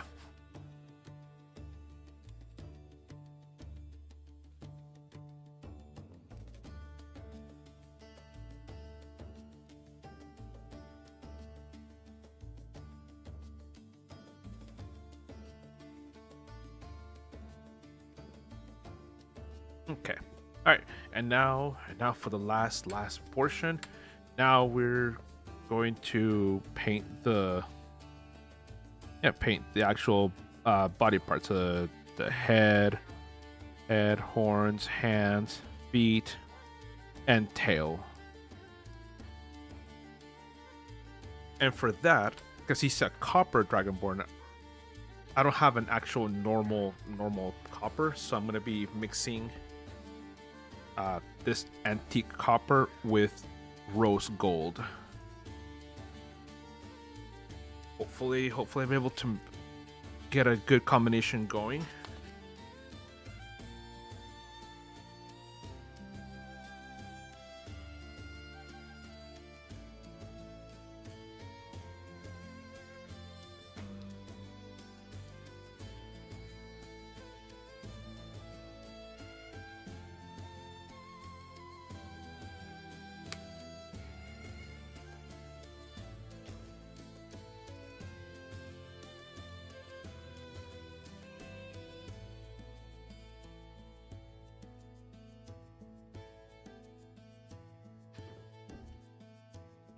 Okay, so here's the two colors dropped together, and now we start mixing.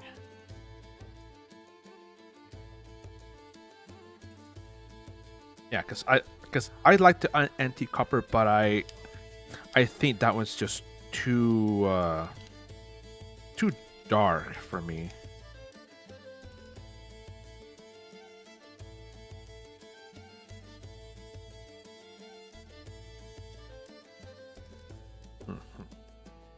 You say that your laptop is quite good specs. Okay, yeah.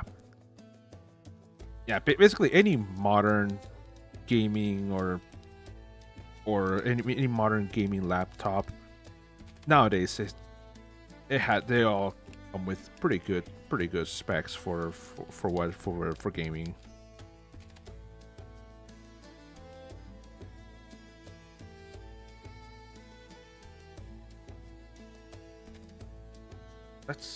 Let's add a little more rose gold to this.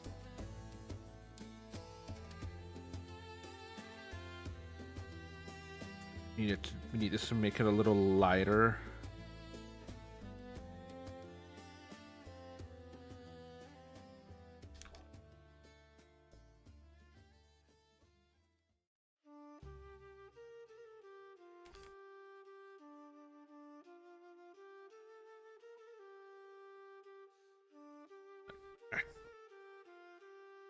Gotta remove it over here so I can have a better handle and grip on this thing.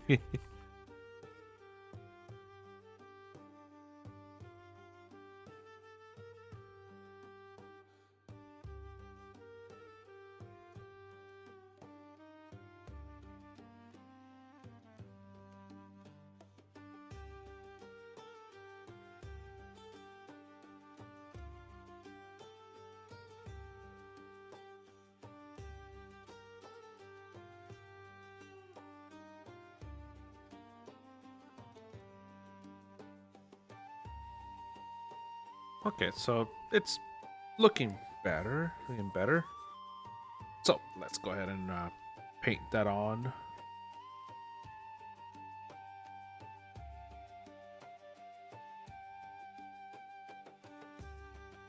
Okay, so let's go ahead and paint this onto this guy.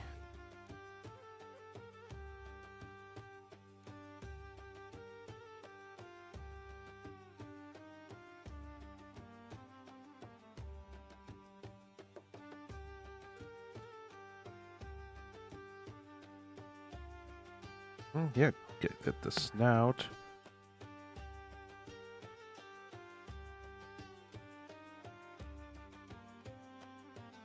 And snout and the ridges. And just make sure to get a good even layer throughout the entire head and face.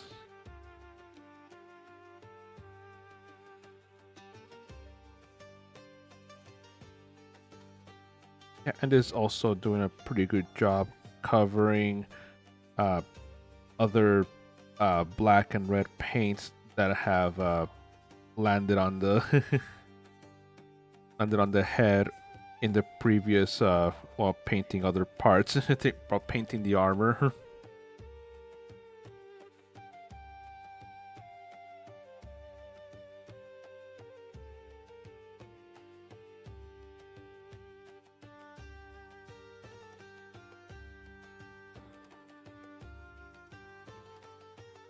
Okay, and now back of the head. Gotta make sure to get all sides of the horns. Make sure that there's nothing nothing left unpainted.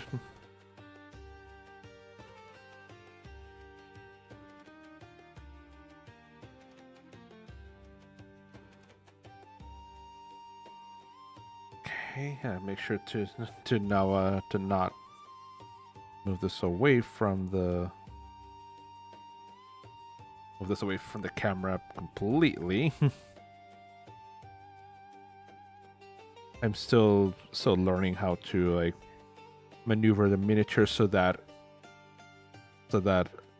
I don't move this away from the camera.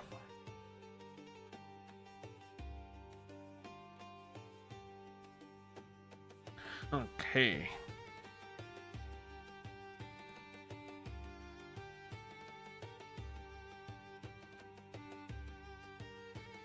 And now we move on. Get underneath his chin. Get the jawline and chin and neck. Neck and also upper chest as well.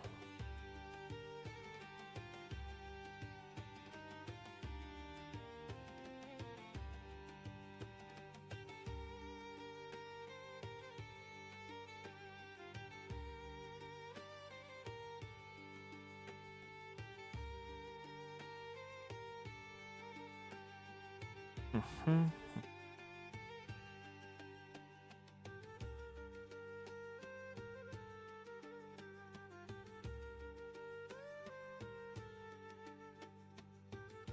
Oh.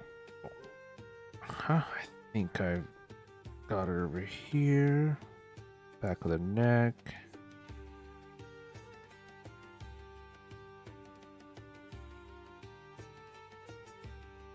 Okay, very good, very good. Got the back of the neck here.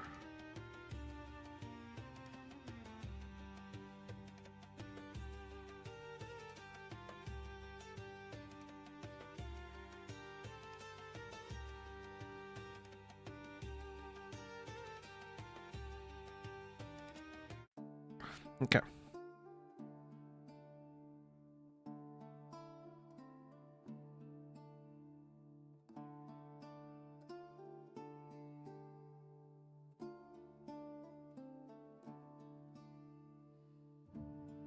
Gotta make sure to remove any excess paints here from the face so I can see where the eyes are at.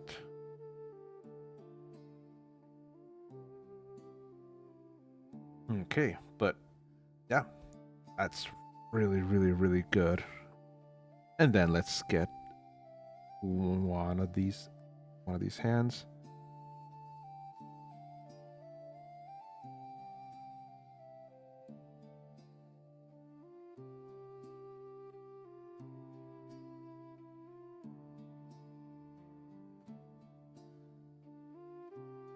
Right. Gotta make sure to not get the bracers in here.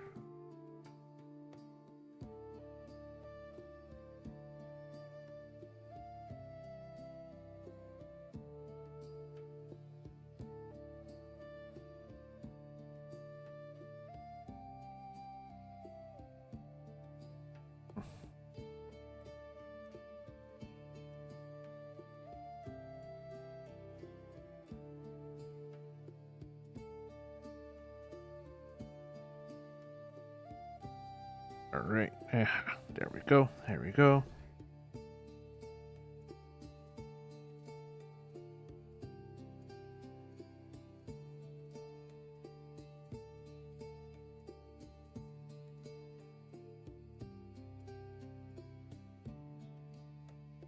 And then we get a little bit of the palm here, a little bit of wrist, thumb.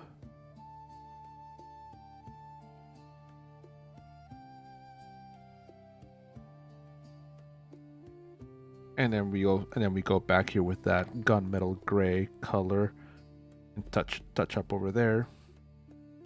And then let's get the other hand over here.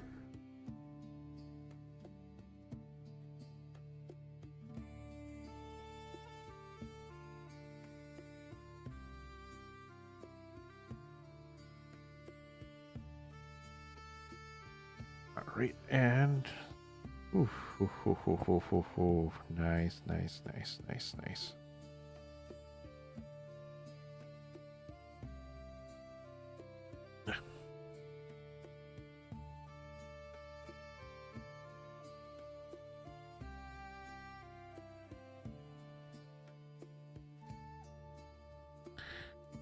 Gotta be careful here not to get the brace too many of, not to get the bracers.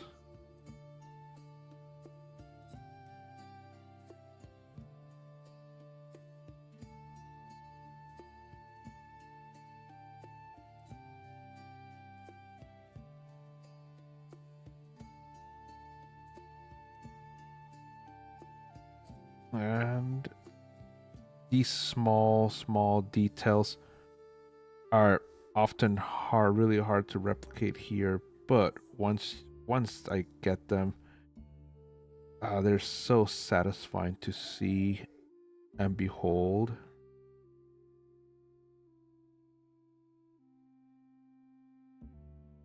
Okay, oh, there's the back of the hand that needs to be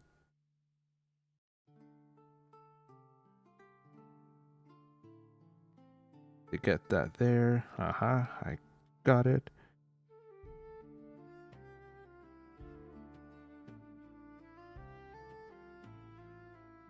All right. And yep, got that. And now I gotta get the last portion. Oh, second to last portion, which are the feet. Because then the last thing that I'm actually gonna get on this miniature will be the tail. The tail's gonna be a little bit hard because it's in such close proximity to the staff, and there's the risk of getting the staff caught with this copper paint.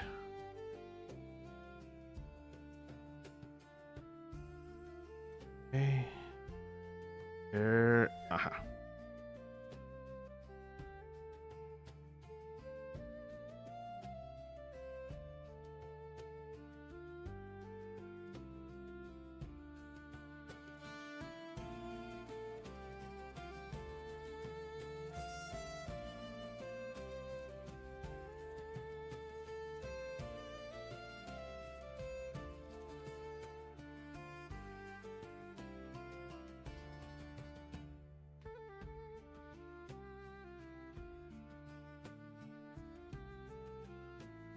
Mm-hmm. Nice. That portion of the foot.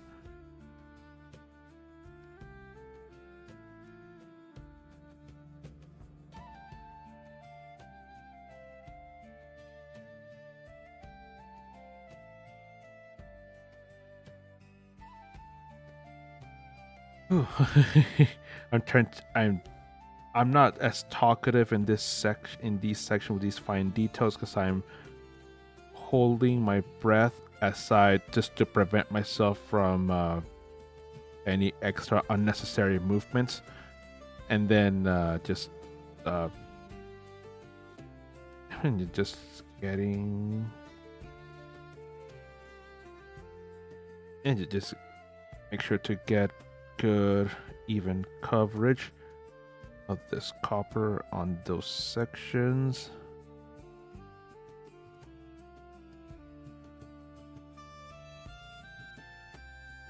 I think this foot is now complete. Now to move on to the other foot.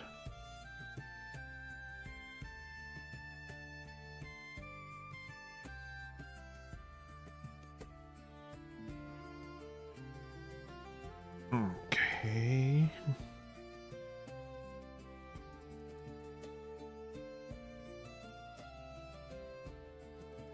Oh, that was a small bump. 2 bumps that I had.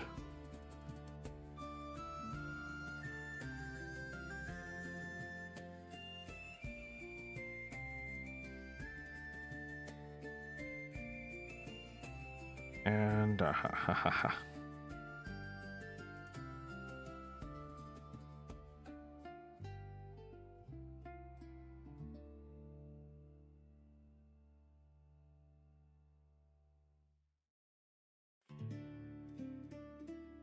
yeah. One thing though, I don't necessarily worry too much about the base. It's just, for me, it's just more of a meh. Maybe later in the future I'll care enough to paint the base, but right now it's more of a meh. I don't care. I know that's not the best attitude to have, especially when you're painting detailed miniatures like these, but meh. Meh. And to be quite frank, it is okay if you just want to do the bare minimum. No one should make you like you have to be the most detailed, have the most detailed painting. Just do it to the level and to the degree that you want to, that you feel comfortable with. Yeah, and then just go for it.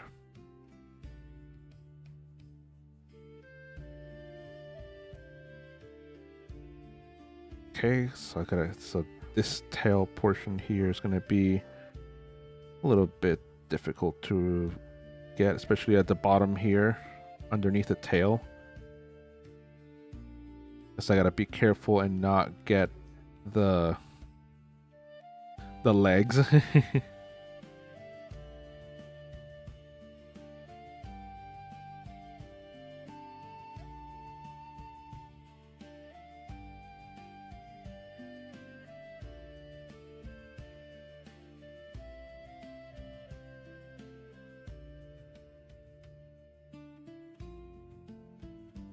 Okay, now to get this portion of the tail here, close to the staff,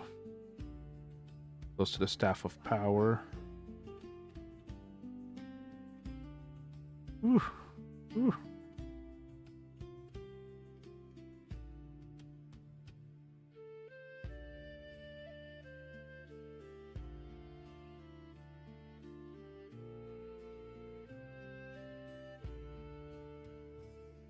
Ooh. Gotta move my feet because I was gonna move my legs because for this last while I was sitting cross-legged and I could feel my legs falling asleep a little bit, and whew.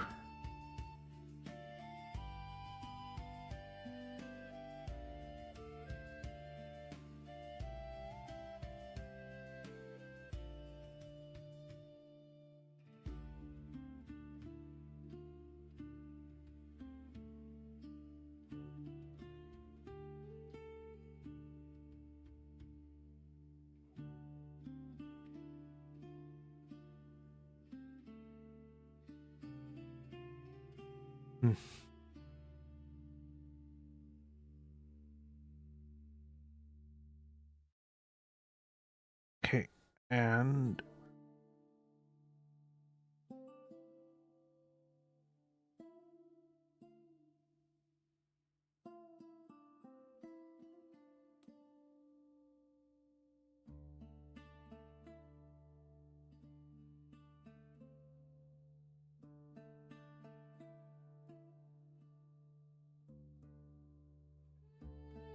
All right, very good, very good. Let's get this section of tail here.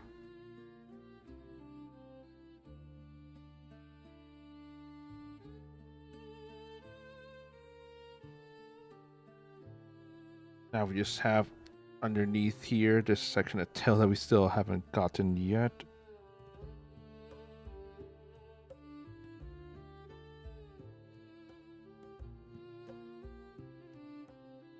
And need to go a little further back, but I believe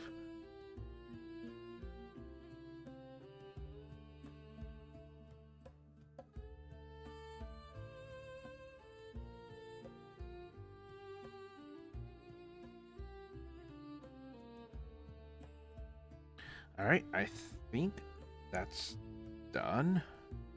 And for the last portion is the eyes.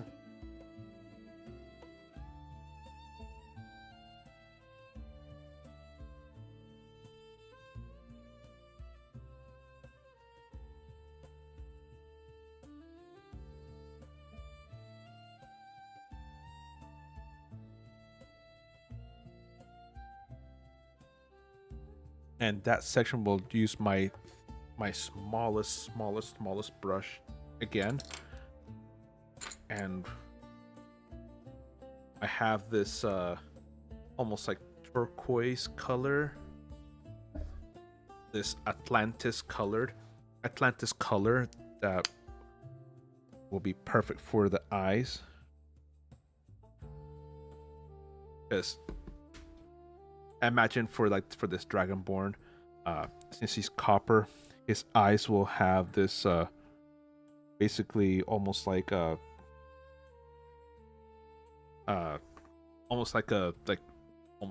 oxidized copper color for the eyes.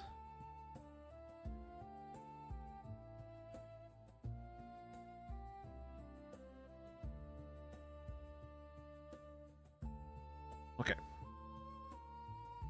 Eyes are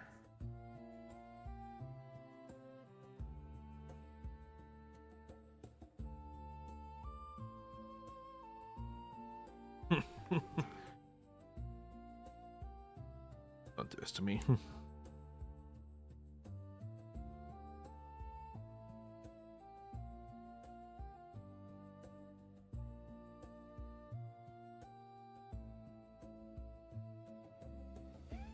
right.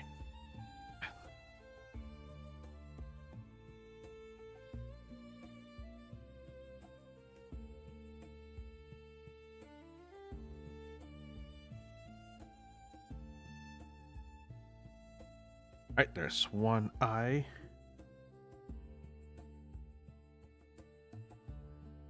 And then the second eye will be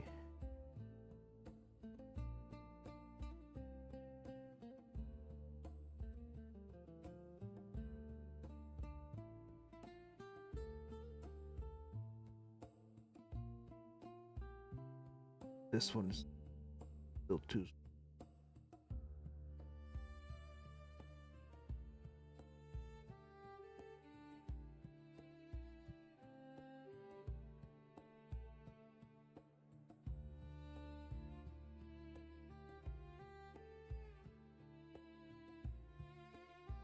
Okay, perfect. All right, ladies and gentlemen, I believe that we have finished this miniature. I didn't do the kind of a glowing portion, glowing like yellowish for the sword. This can't really get a glowing aspect because this sword is supposed to be a flame tongue sword.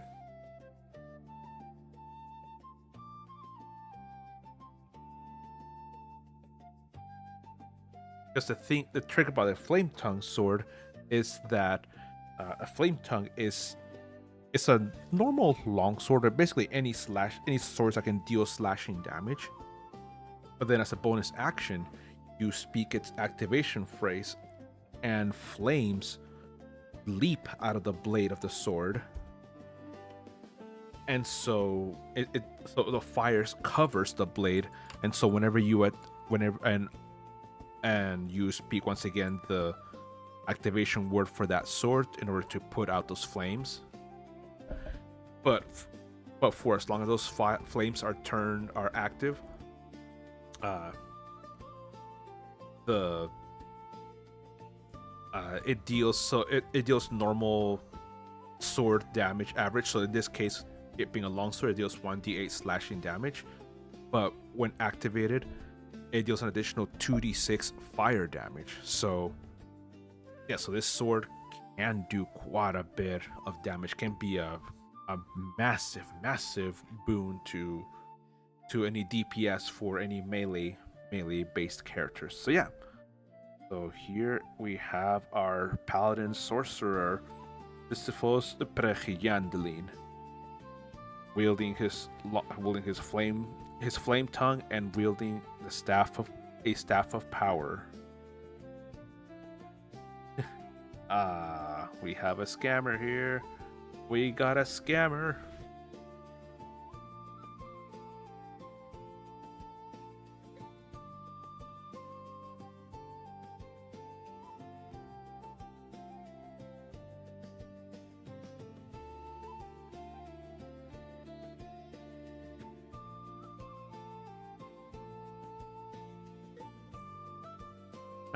All right. Well, now that we have this guy all finished, then, uh, I say let's go ahead and get some gaming done, shall we? So, uh, we'll leave it there. We'll turn off this. We'll turn off this light, and then, all right. I'll see you guys. I'll see you guys in a little bit while I switch. While I switch. My my whole setup.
I had the microphone muted.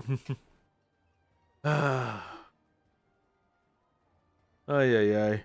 So I muted the microphone to get the to while I was doing all these changes, but I forgot to unmute it. So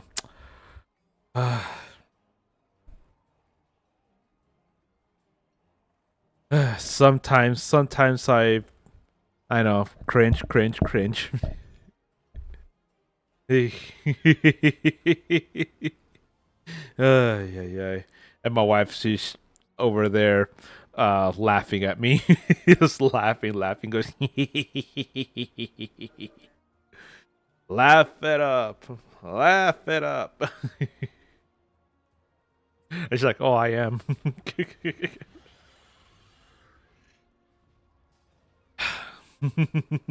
Okay, I gotta switch mounts because I switched to a much more friendly mount. I say, let's.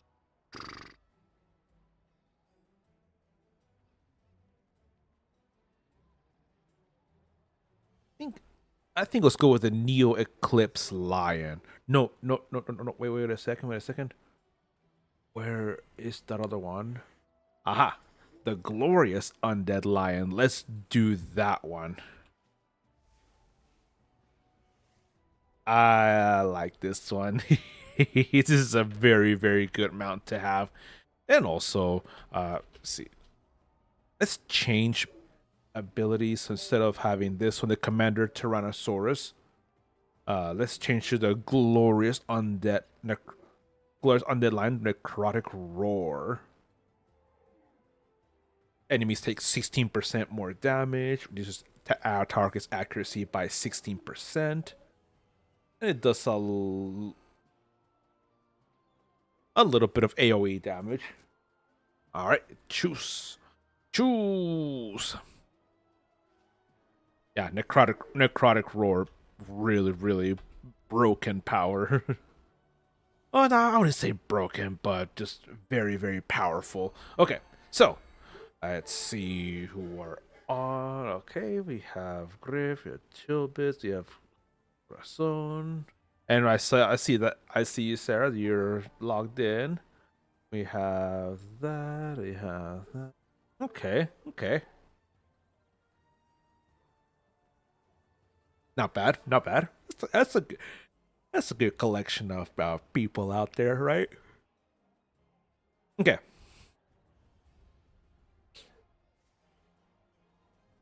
Wait a second. Wait. Talk to the banker. We get now. Okay. Oh, this one I can deposit this one in the shared bank. Oh, I still have 6 of these gifts of Simril. Well. Oh, and I had these 7 starlight bags. Oh well. I guess I can just put these in here and wait to use those for on next year.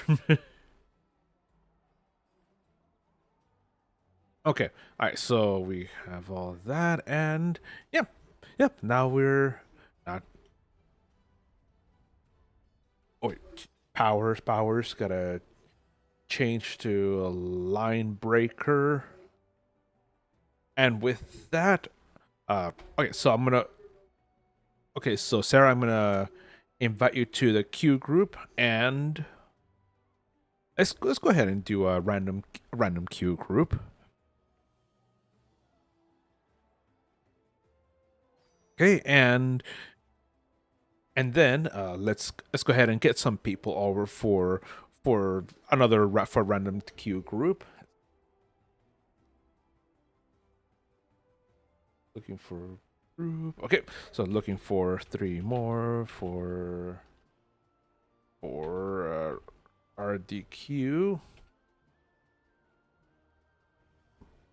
Yeah, looking for Q. Uh, Heals and DPS.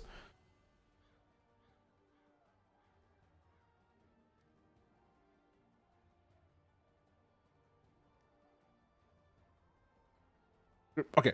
All right.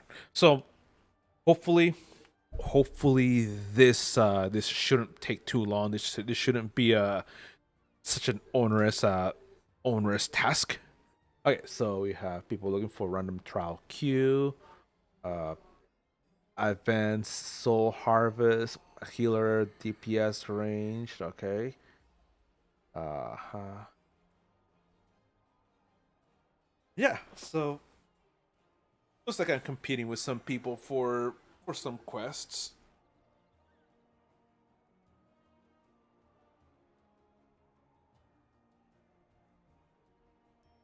Oh, oh, oh, oh.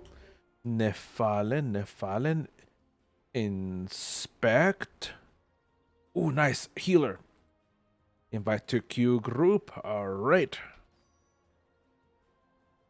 Ooh, a very powerful healer. Oh, that is okay. That is awesome. That is awesome. Okay, so let's let's get this next. Let's get the I guess two more healers. I mean two more DPSs. That's what I to say. Pendant of Eternal Light. Well, let's see how this character looks. By the way, ooh, ooh, that is sick. Ultraviolet Elven Quaff. Curus of the Crimson Reckoning. Okay, that's from Advanced Shackles of Divinity. Prismatic Crystal Flex Bracers. Omen of Doom. Ultraviolet Elven Boots. Codex of Eternal Chains. Is this the? Oh no, this is. I thought this was the detector set, but it is not. It is not those. Aha! Hey, King for Leonidas. Welcome, and thank you for the follow. I really appreciate that. Uh, are you? Yeah. Do you? Is this in your account? Because I remember King for Leonidas. I remember you. Oh no, King 300 Leonidas. I remember you. I think you previously had followed. Anyway, if you're a total new person, then welcome. Okay, so let's ask again. Yes, we need DPSs for this random dungeon queue.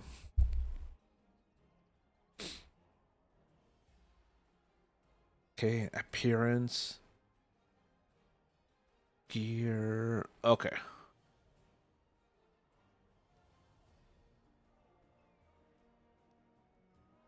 Okay. Come on.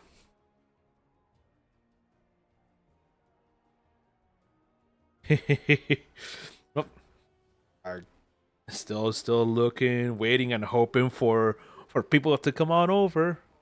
Come on, come on. Hello, hello, hello. Okay,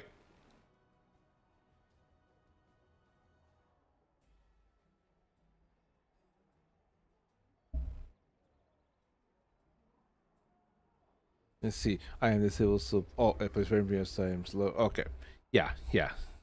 Okay, you know what? Let's try this.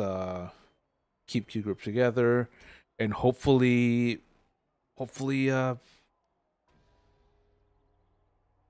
two other DPS that we pick up are powerful enough. But this is a yeah, because there is a possibility of being sent to like the Imperial Citadel, Lair of the Mad Dragon, the Demon Web Pits. So that is an actual risk. But all right,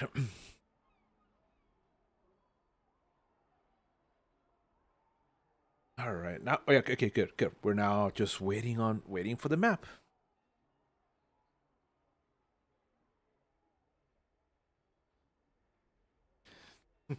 All right, game. Any minute now. Any minute.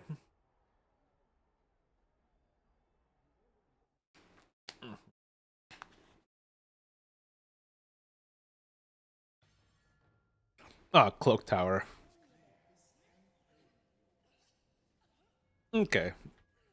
Tori Cold Forge and Zahara's. Yeah, so let's see.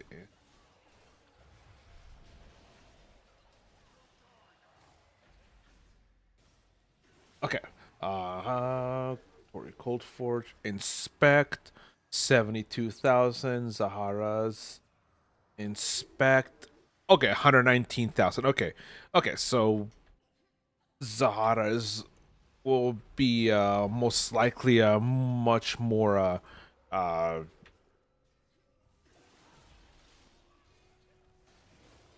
most likely a more powerful more powerful DPS here that will be able to really get everyone up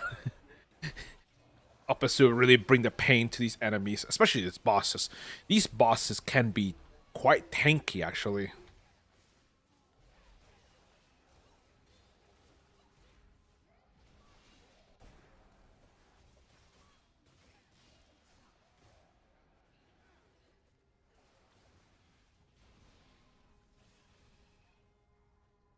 Okay.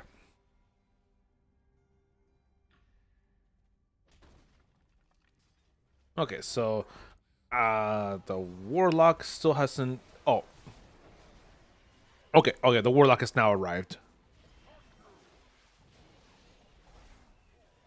Okay, so it's like, why? How is it that the warlock still has 0 damage dealt? But okay, now it looked like we were waiting for that character to arrive.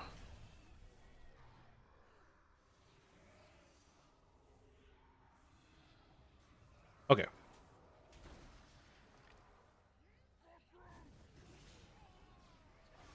Ha ha ha ha ha ha ha.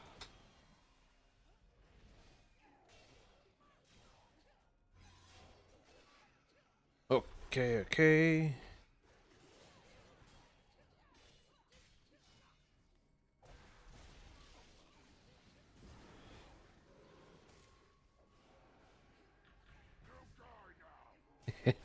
Yeah, yeah. This dungeon is pretty much just like this.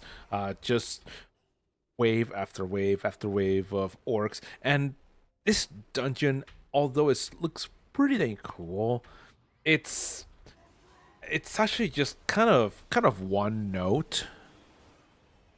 It's and because of it being pretty much one note, it also suffers from this dungeon being actually kind of long, a little unnecessarily long, kind of like the caverns of Karundax.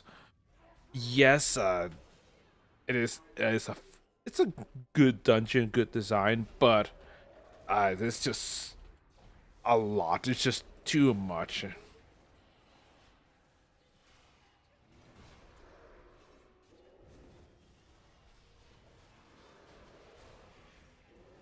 Oh, oh, Sarah, where you at? Where you at? Oh, you were yeah, no, never mind. I wasn't able to reach you. Oh, dang it, I fell, fell. No.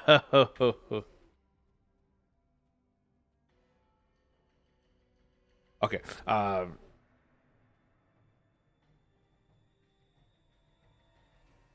Oh, oh no, wait.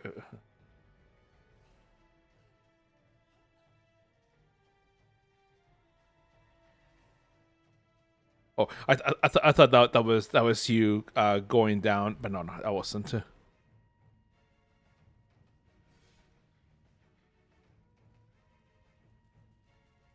Okay. So, yep, yep, just getting all the way back here and all right.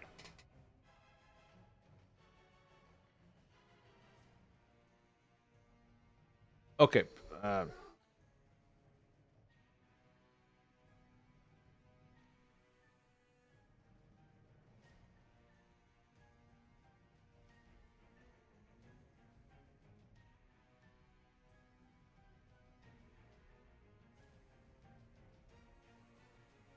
Okay, all right, there she goes. There she goes.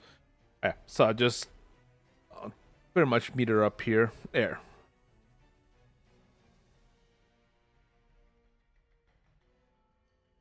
Okay. There we go.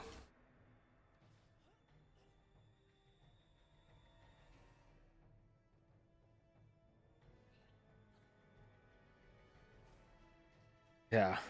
The rest of the party is yeah, the rest of the party is doing hopefully they're doing well. Oh, nice, nice, nice. They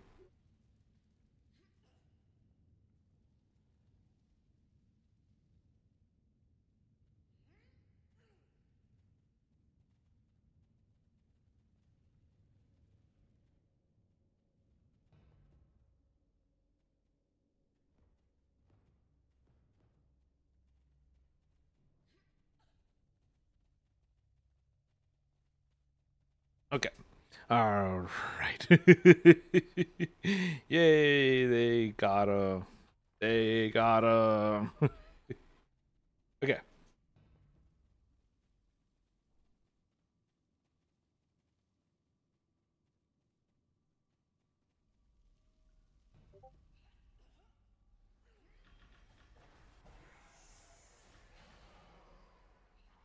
Oh, all right, okay. And all right. So now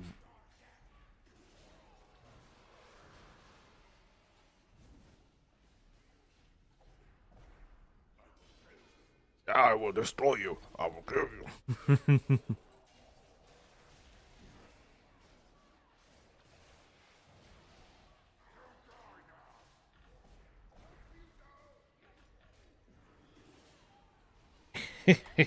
Okay. Thankfully, these guys aren't hard, aren't difficult at all. They're very easy to defeat. So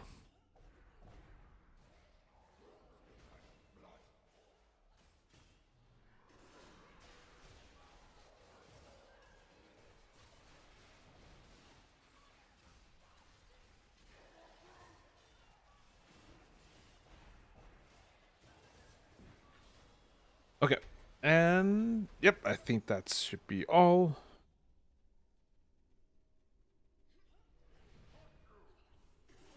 And now we're actually coming up on the second boss. I think it's Throg the Ravenous. I think that's his name. Yep. Yeah. Here, the other side of this agate garden.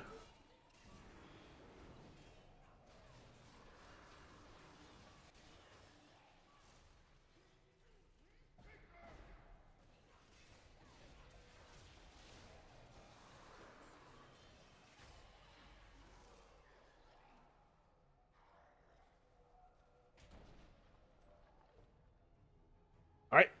And here we go with the next boss.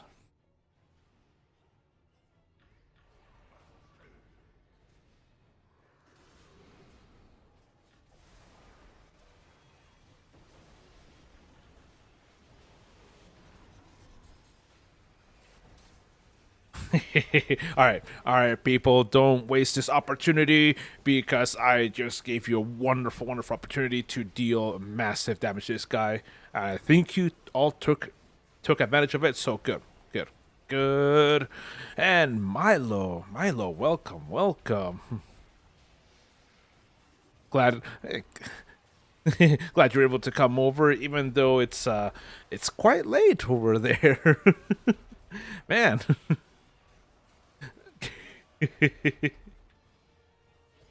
Sheesh. Okay. Oh, no, no, don't turn around. And here we go.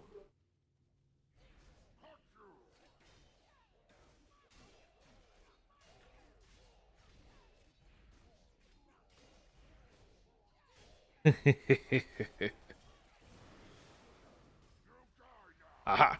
Aha ha ha.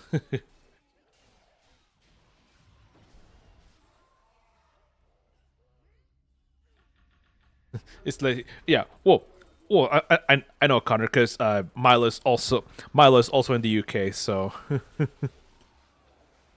so yeah, so it's yeah, I know it's like super late for you, the two of you. I'm like, jeez, you should be sleeping by now. Like, it is a little bit late for me here. It's 9:35 p.m. and normally, normally I like to go to bed a little bit.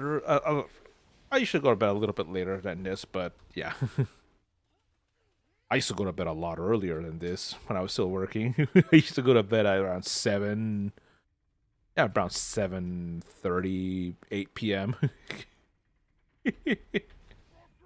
All right. Ha ha ha ha. Ha ha ha ha ha.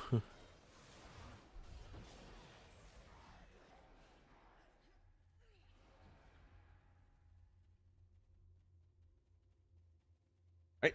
And there we go to the end of this dungeon.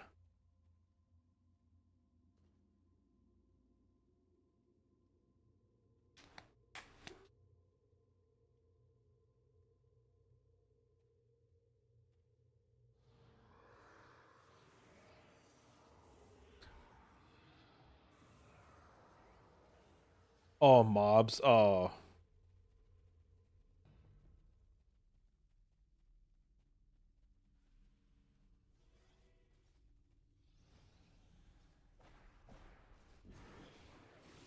Okay.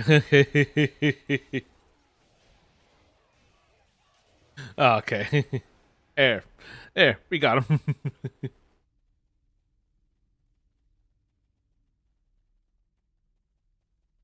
Yeah.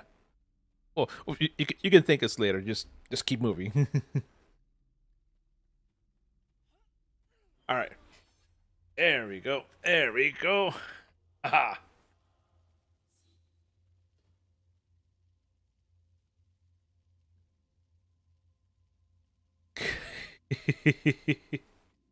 All right. 5 consecutive streams. Oh, oh, you just woke up. Okay, well, dang, let's see. What time is it over there then? Cause so like,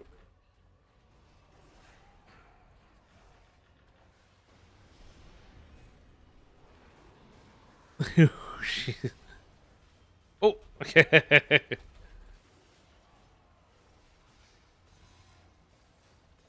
Ah, ha, ha, ha, ha, ha.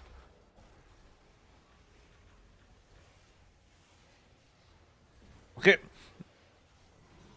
Boom, boom, boom.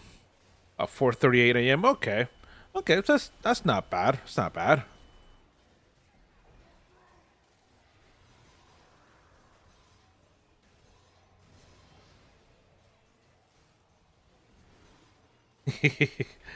Okay, and then hold down the shield. She's doing her massive attack.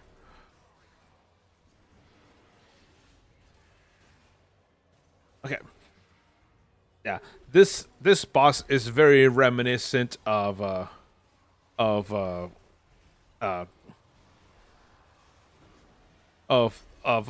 how Grumph Bainray attacks over at the Demon Web Pits dungeon.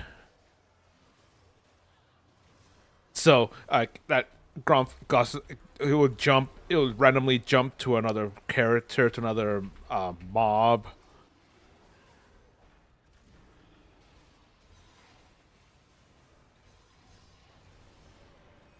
Oh, nice.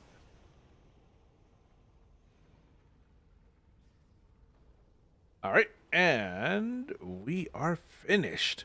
Okay, so claim reward, blue fire packed blade. We are. I already have that for my other character. Roll. Ooh, 25 unbind tokens. Oh, dude. Okay, I am taking that. Dang, that's that's really really good. Okay, and now skeleton key. Reroll. Reroll. Nice, nice. 5 companion upgrade tokens. That's that is very cool. Okay. Search a treasure chest.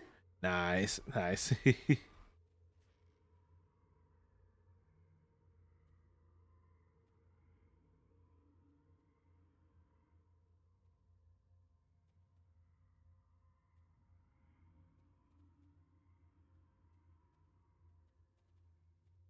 Okay. Yeah. And with that, we exit. We exit.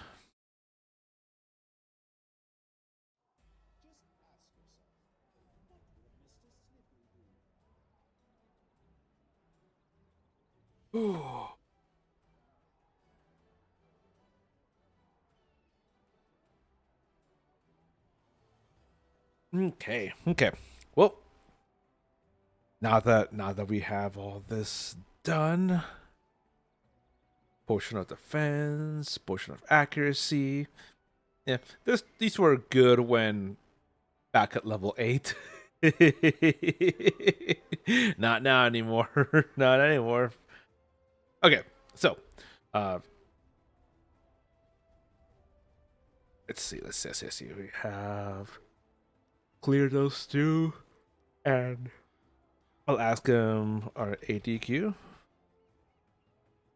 So I'll ask this person see if this person's up for a random advanced hunting queue, and if yes, then perfect. Let's get to it. All right. If Fallon said, "Sure, sure, buddy."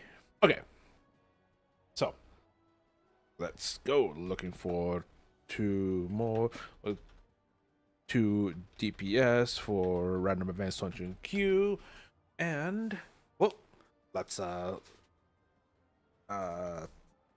sure, sure. All right, and yeah, now let's look for DPSs to join us in here. Ooh. Invite the Q group. We have Guild Thago Killer. Okay. Ooh, nice. 113,000. Okay. Hopefully this person will be oh uh hopefully we'll be able to fill this last spot and give us a good high ranking out of that good high ranking DPS. And I wonder what dungeon we'll get.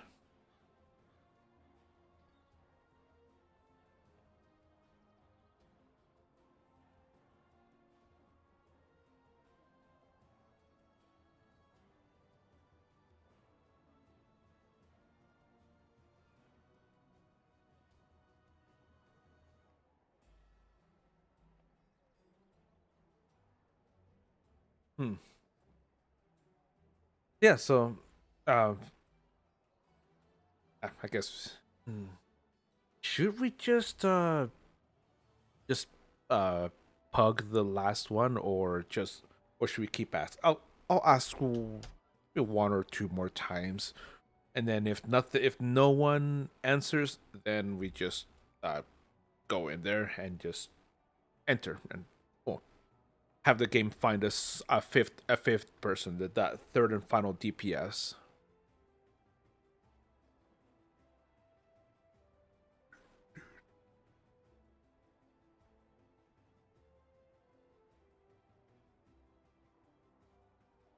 Hmm.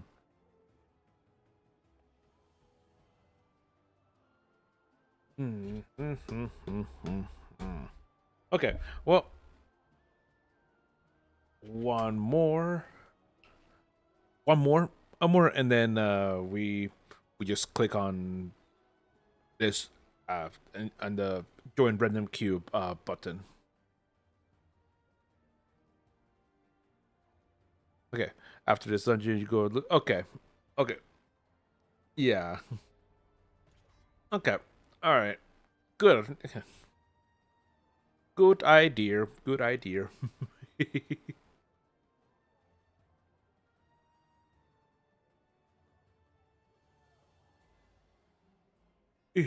And then Kill say, "Can you start? This is easy." Yeah, yeah. It is. It is easy. It is easy. All right. Oh, Letter the Mad Mage. Okay. All right. Not bad of a dungeon. Not bad. Ooh, this person has the the water bow from Elemental Evil.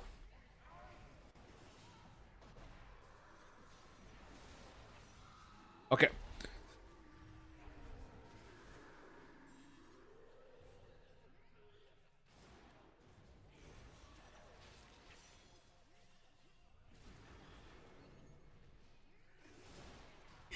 Okay. On. There we go. There we go.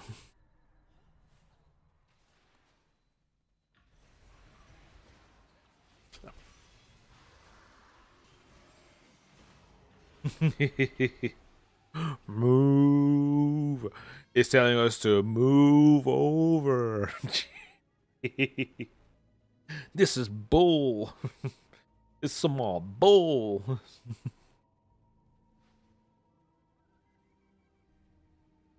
Unfortunately, I'm unable to really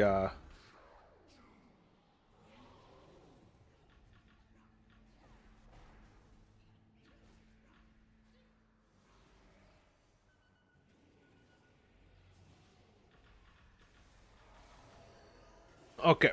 All right. All right. And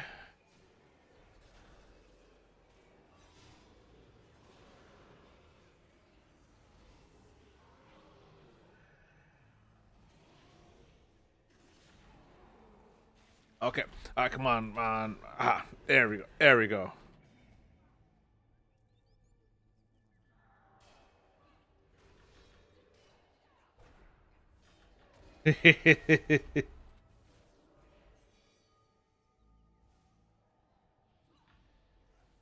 Okay. And okay, good, good, good.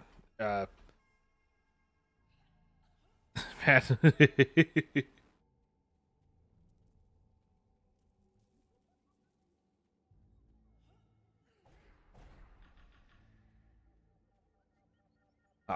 Ah, this guy's gonna be a pain in the ass. I can just feel it.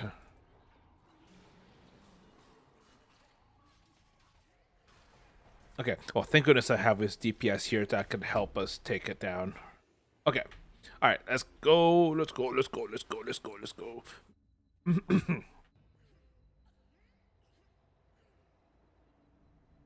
uh, come on.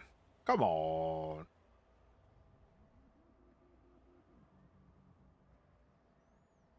Come on. There we go. Wasn't letting me get up. It wasn't letting me take this portal. Ah. Okay. But now we're coming up on Arturia's court, which I guess, I guess.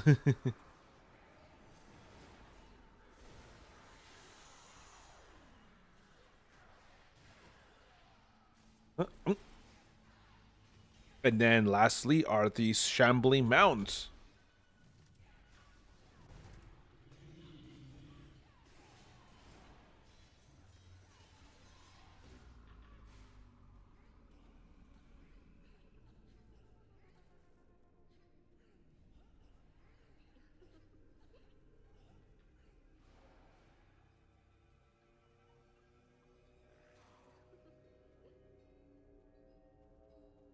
Okay, so the ranger's taking the purple one.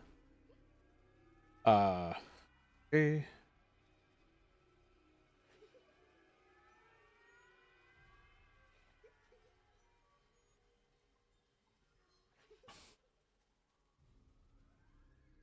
Okay. Nephalem will be with me.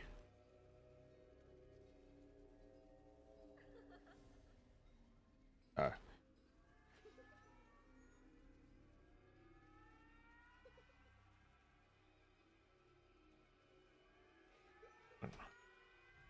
Okay. Wait. Let me.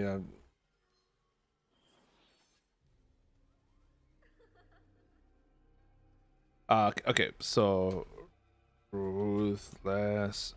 Take yellow.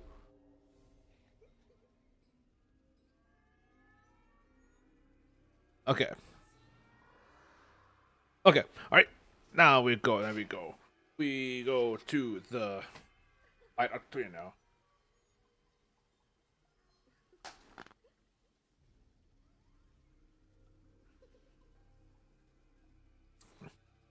Okay.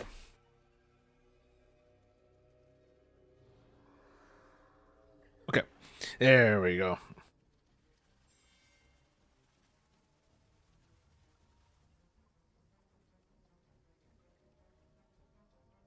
Okay. Okay. Nice.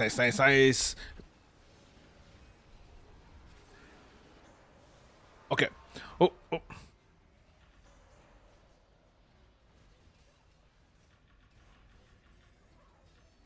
Okay. Nice.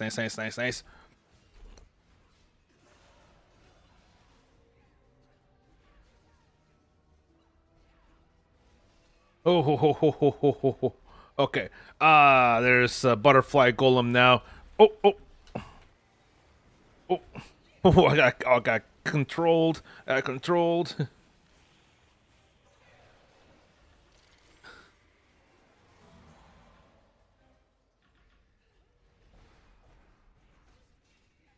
No. Okay. Dang it. It made it into a butterfly golem. Okay. Okay.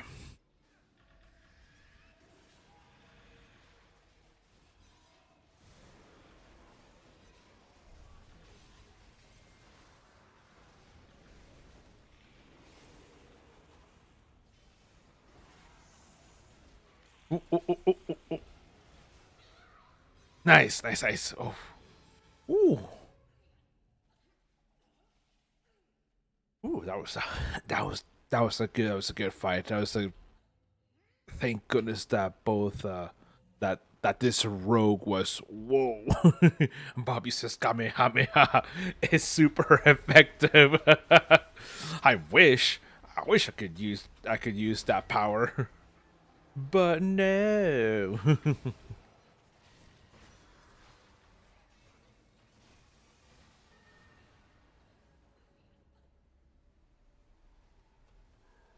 Okay. All right. Well, now we proceed through the gate. We go on.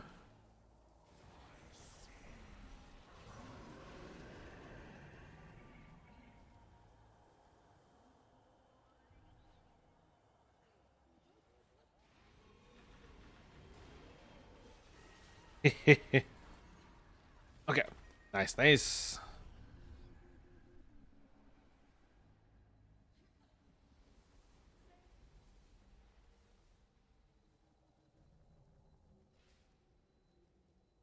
Oh, jeez.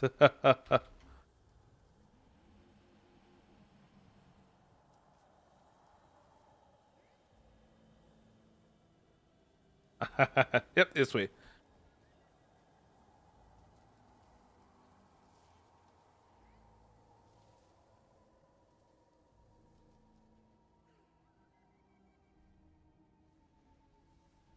Okay. Nice.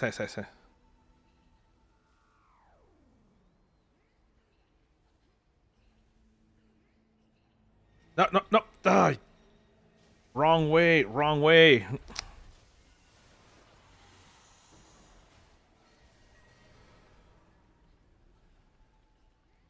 Over here.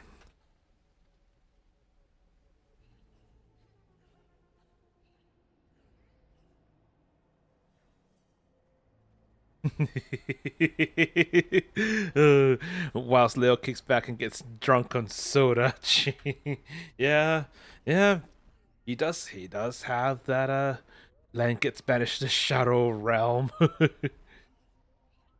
Oh yeah. Give me a second. Well, let's get Drunk on soda. All you people and your, what was that? The Hogwarts Library float up these in the portraits. No, no, no, no. It's in the center that there was a vortex that allowed you to jump up.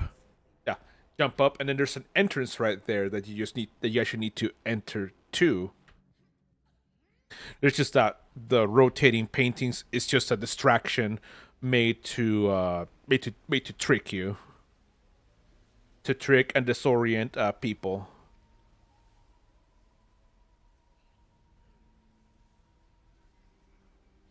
So, yeah, so it's nothing like looks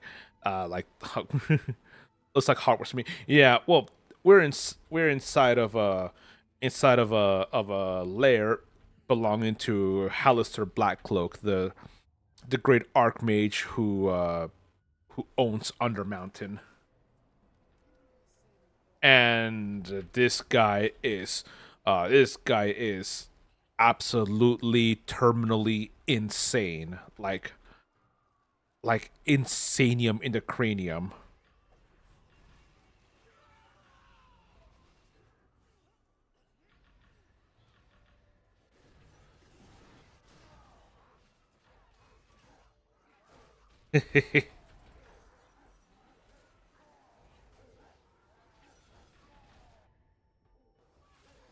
Insane like Apollo insane. Yeah. Yeah. Exactly. Exactly. Mhm, mhm.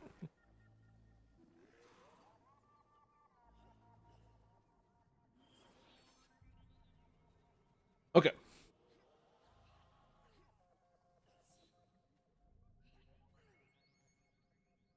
Yep. Focus on stones. Exactly. Focus on the stones. Focus on the stones. Yeah, and then on the second round, I'll focus on the second round. I'll aggro the golems. Okay.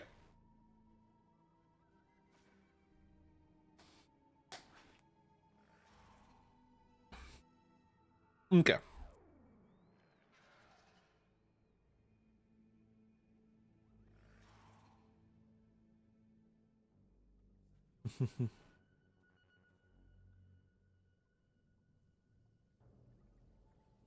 What is the file key? Cryptic visage. Okay. I okay. Let's go.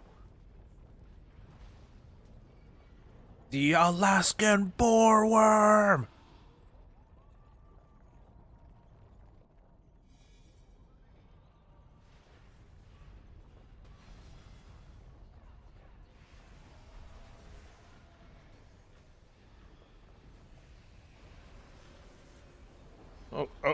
And then move back, and this one focus on the boulders.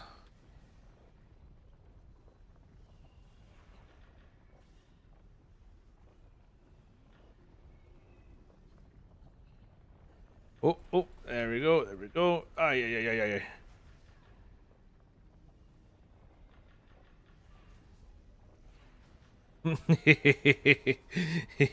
Get the rocks, get the rocks, get the rocks, the rocks.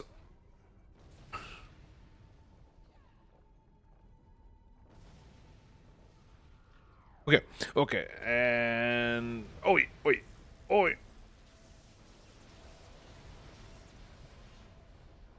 okay. Come on, are you? Hello.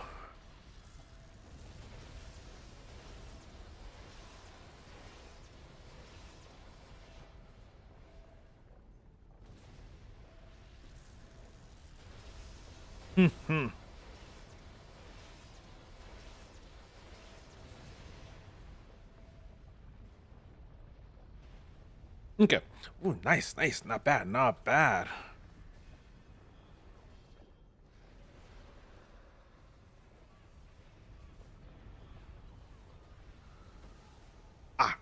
Okay, now so unfortunately, okay, there's goal number one.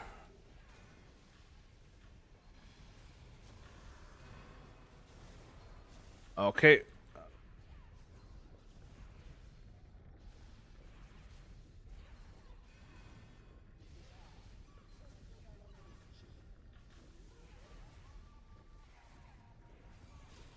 Okay. Come on, soul golems. Focus on me. Focus on me. Okay. Okay. Nice.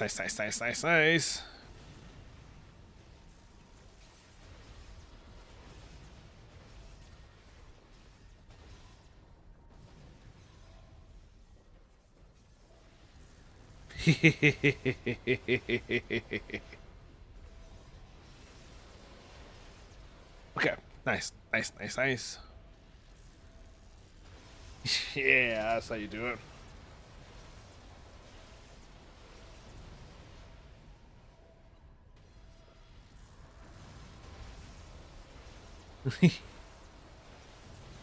Yeah, and only four bolters technically made it through, so that that helps our cost. That makes it so that this section doesn't like get so drawn out.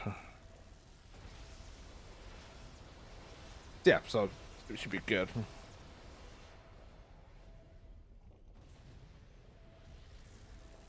Oh, there we go.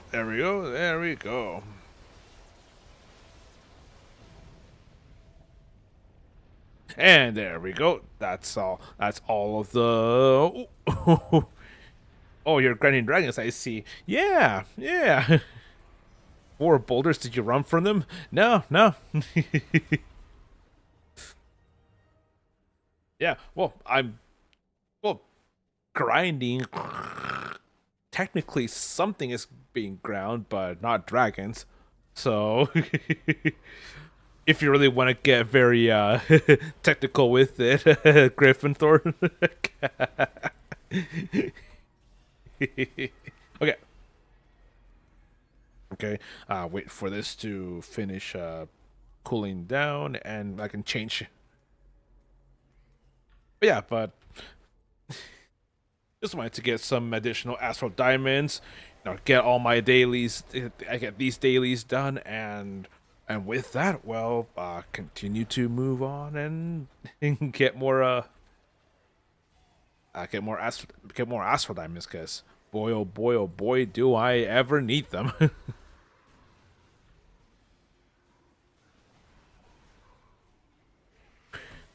Yeah, but besides that, I was able to print the miniature that you see down here below. Uh, it's pretty awesome. Pretty awesome. Oh no! Oh, my camera that I had the thing filming died.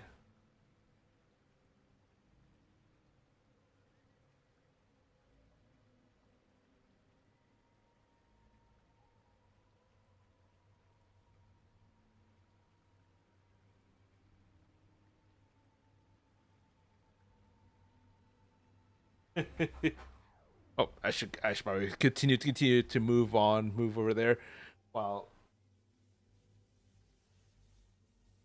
while I get that turned on. All right, very nice, and yeah, okay, that's slowly being activated. And I see a crossover Indiana Jones and D&D Neverwinter. Hey, that's actually not bad. Especially the new Indiana Jones game that was released a while ago, a little bit ago. That doesn't sound like a bad idea, actually.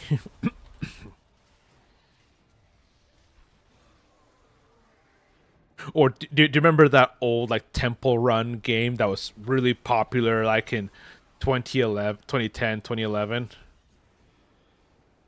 We could have a crossover with that one if that game still exists.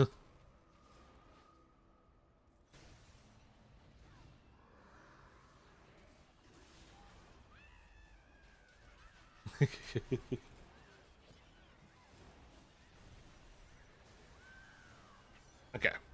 Ah, there we go. Okay. Oh wait, oh wait, oh yeah, yeah, yeah. This is the last. This is the final boss.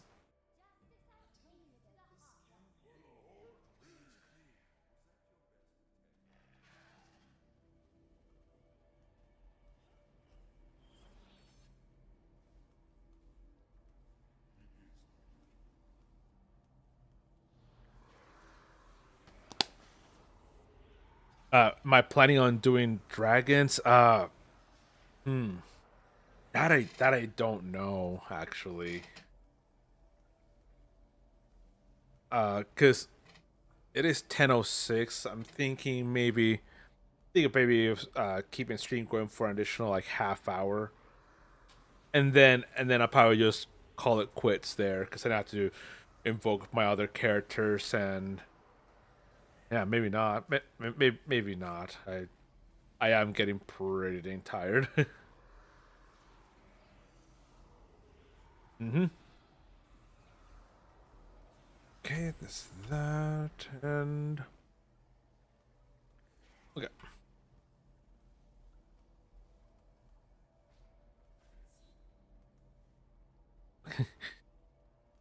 Doing dragons bestiality is no legal.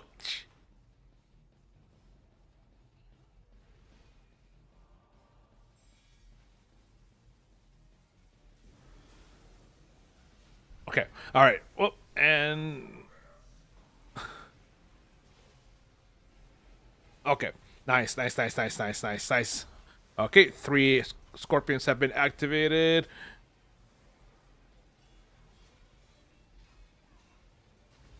Okay. All right. All right. And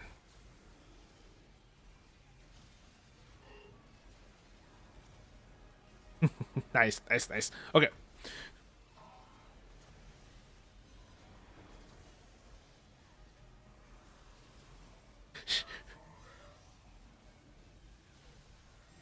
All right. There we go. There we go. All right, Trobriand, follow me. Yeah, and now we're just oh, oh, oh,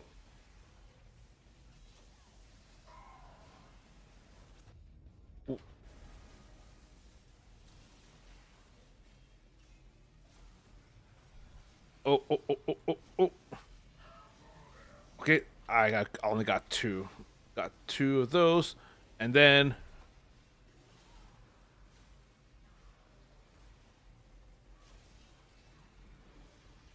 okay, okay. There we go. There we go. There we go.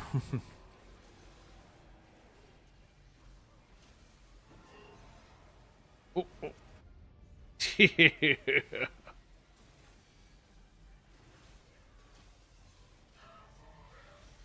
Nice, nice, nice, nice, nice, nice. Okay, nice, nice. We got all those activated.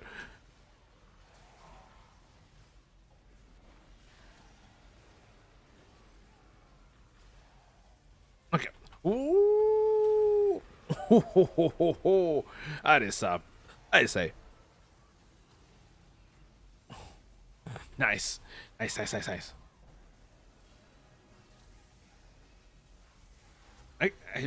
Any second now, any second now, and he will have his.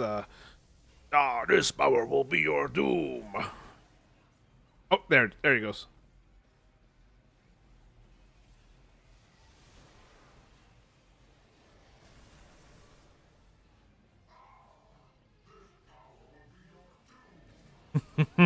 Beef.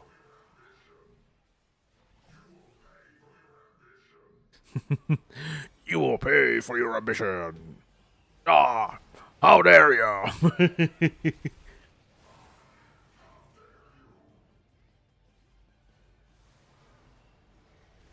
All right, all right. I'm gonna go over here.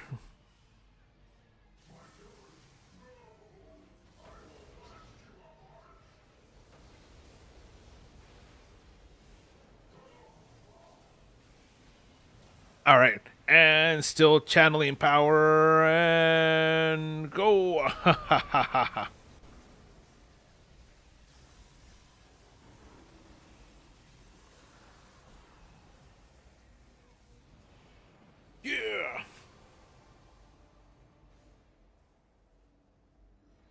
All right.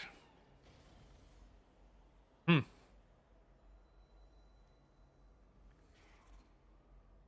He is a dead. All right. Hmm. Coalesce Magics. Rough AD. All right, let's reroll. Let's reroll. Hmm. 5 Tarmaloon trade bars. Hmm. Let's reroll. Just. Ah. Oh well. Oh well. All right. All right. Now this is a skeleton key. What do we get? 7312. Reroll. Scroll of life. You know what? I'll take that. I'll take that for the scroll of life. And yeah. All right. Well, now that we've gotten all that done, I'm gonna go ahead and leave the queue group. All right. And with that, right, we're done with that. We're done all those dungeons. And Sarah says she's gonna go. She's gonna go eat, and yeah. So that's perfect timing. And let's see.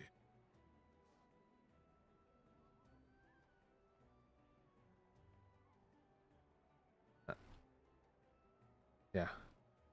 Actually, I'm thinking I probably might just call end stream here right now because I I'm at the point where I'm tired that actually makes it hard for me to focus. So I'm gonna call it here. So yeah, so thank you very much everyone for coming in. So yeah, thank you very much for coming in. I hope you guys have had a fun stream, whether it's me painting or over here, uh, joining me with some fun over Neverwinter and doing dungeons with me. Hey, I hope you guys have had a wonderful time. Have had a good time here hanging out, and I will see you all. I will see well whichever one of you comes over on Monday for the D&D game. I will see you then. If not, I will see you on Tuesday for the stream on that day. So, all right. So I will see you all later. All right. Bye bye, everybody.